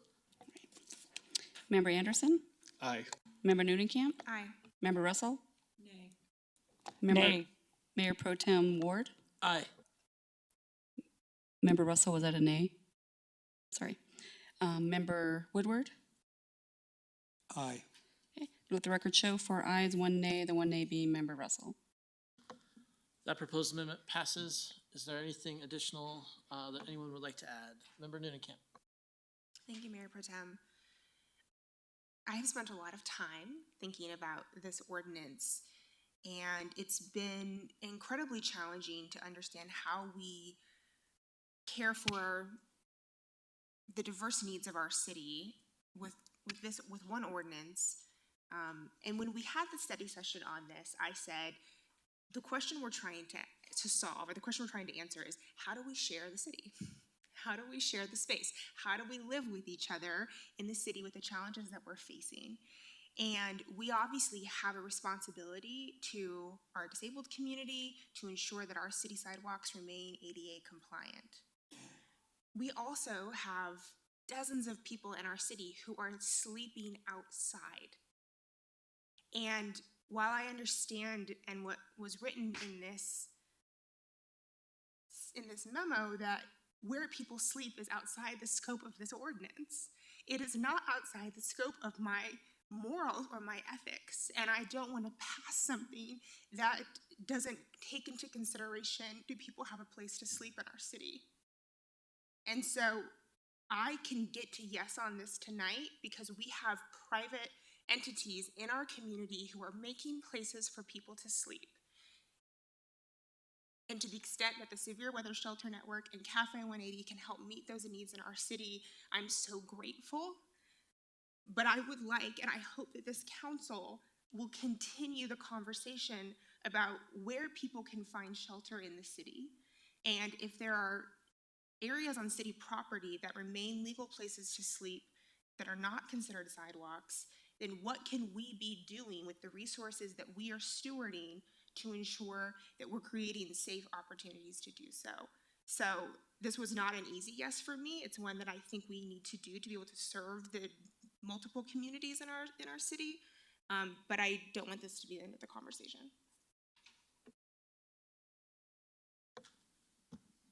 Further discussion? I'm glad you went first that time, Chelsea. With that, I believe we're ready for a vote. Member Anderson? Aye. Member Nunekamp? Aye. Member Russell? Aye. Mayor Pro Tem Ward? Aye. Member Woodward? Aye. Let the record show 5 ayes. Thank you. That brings us to our general discussion. There are no ordinances on second reading or resolutions or motions. Mayor's Choice. A couple of resolutions were inserted into the packet that we did not approve in our early of the year discussion on resolutions. So these are coming forward at the mayor's request or at staff request.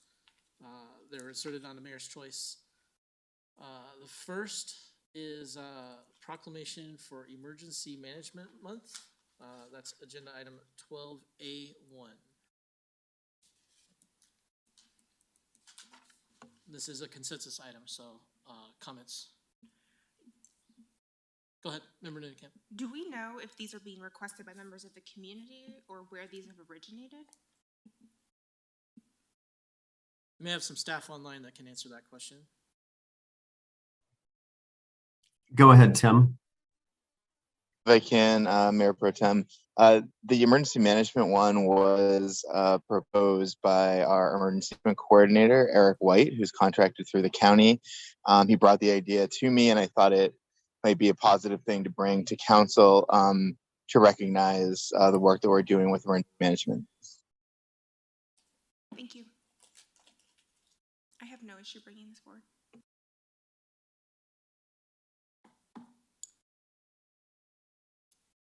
I think I've made my statements previously on proclamations. I'm generally speaking not really a fan of the proclamation process. That being said, I'm not hearing any objection from any other council members, so I believe we have consensus to bring that item forward. The second one is Conflict Resolution Month, and we will begin with the same question as before.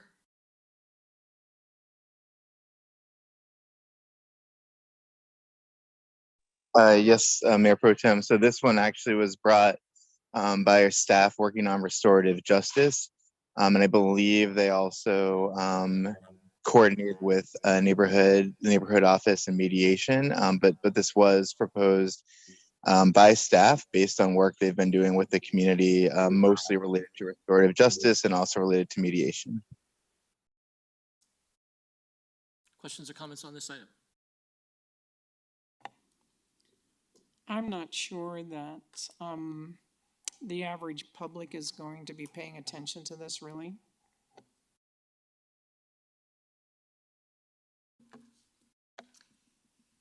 If this bolsters our restorative justice program, I'm happy to support it. I think that that's a really powerful program in the city, and I'm happy to bring this forward at their request. Member Woodward? I think it's for neighborhood disputes and stuff. This has been a great way to go in the past, so I am for it too.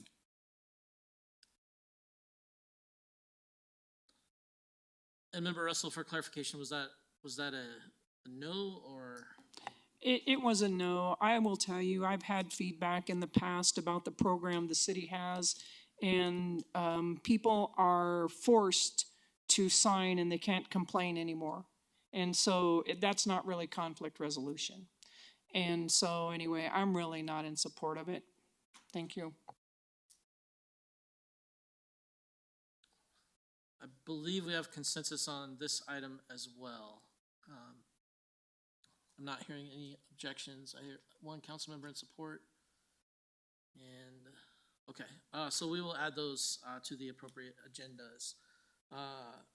Continuing Mayor's Choice, the mayor and I have declared the September 26th meeting as a special meeting.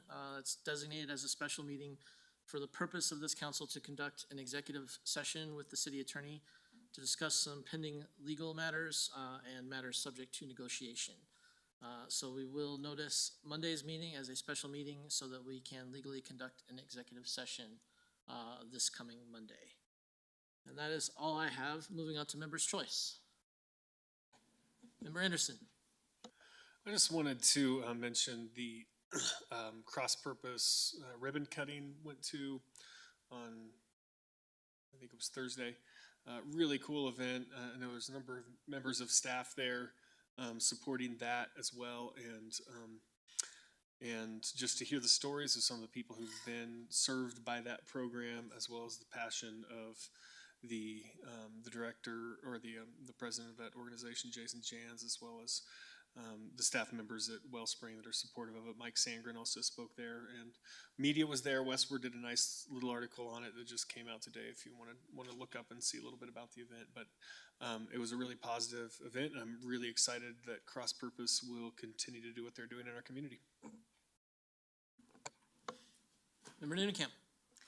Yes, I had the huge privilege of judging the Arapahoe Acres 3rd Annual Chalk Art Festival yesterday, and it was incredible to see an event that was actually born out of COVID. The community was trying to find a safe way to connect during the pandemic, and so they started a citizen-led chalk art festival, and the amount of artistic talent that is in that neighborhood was staggering to me at all ages.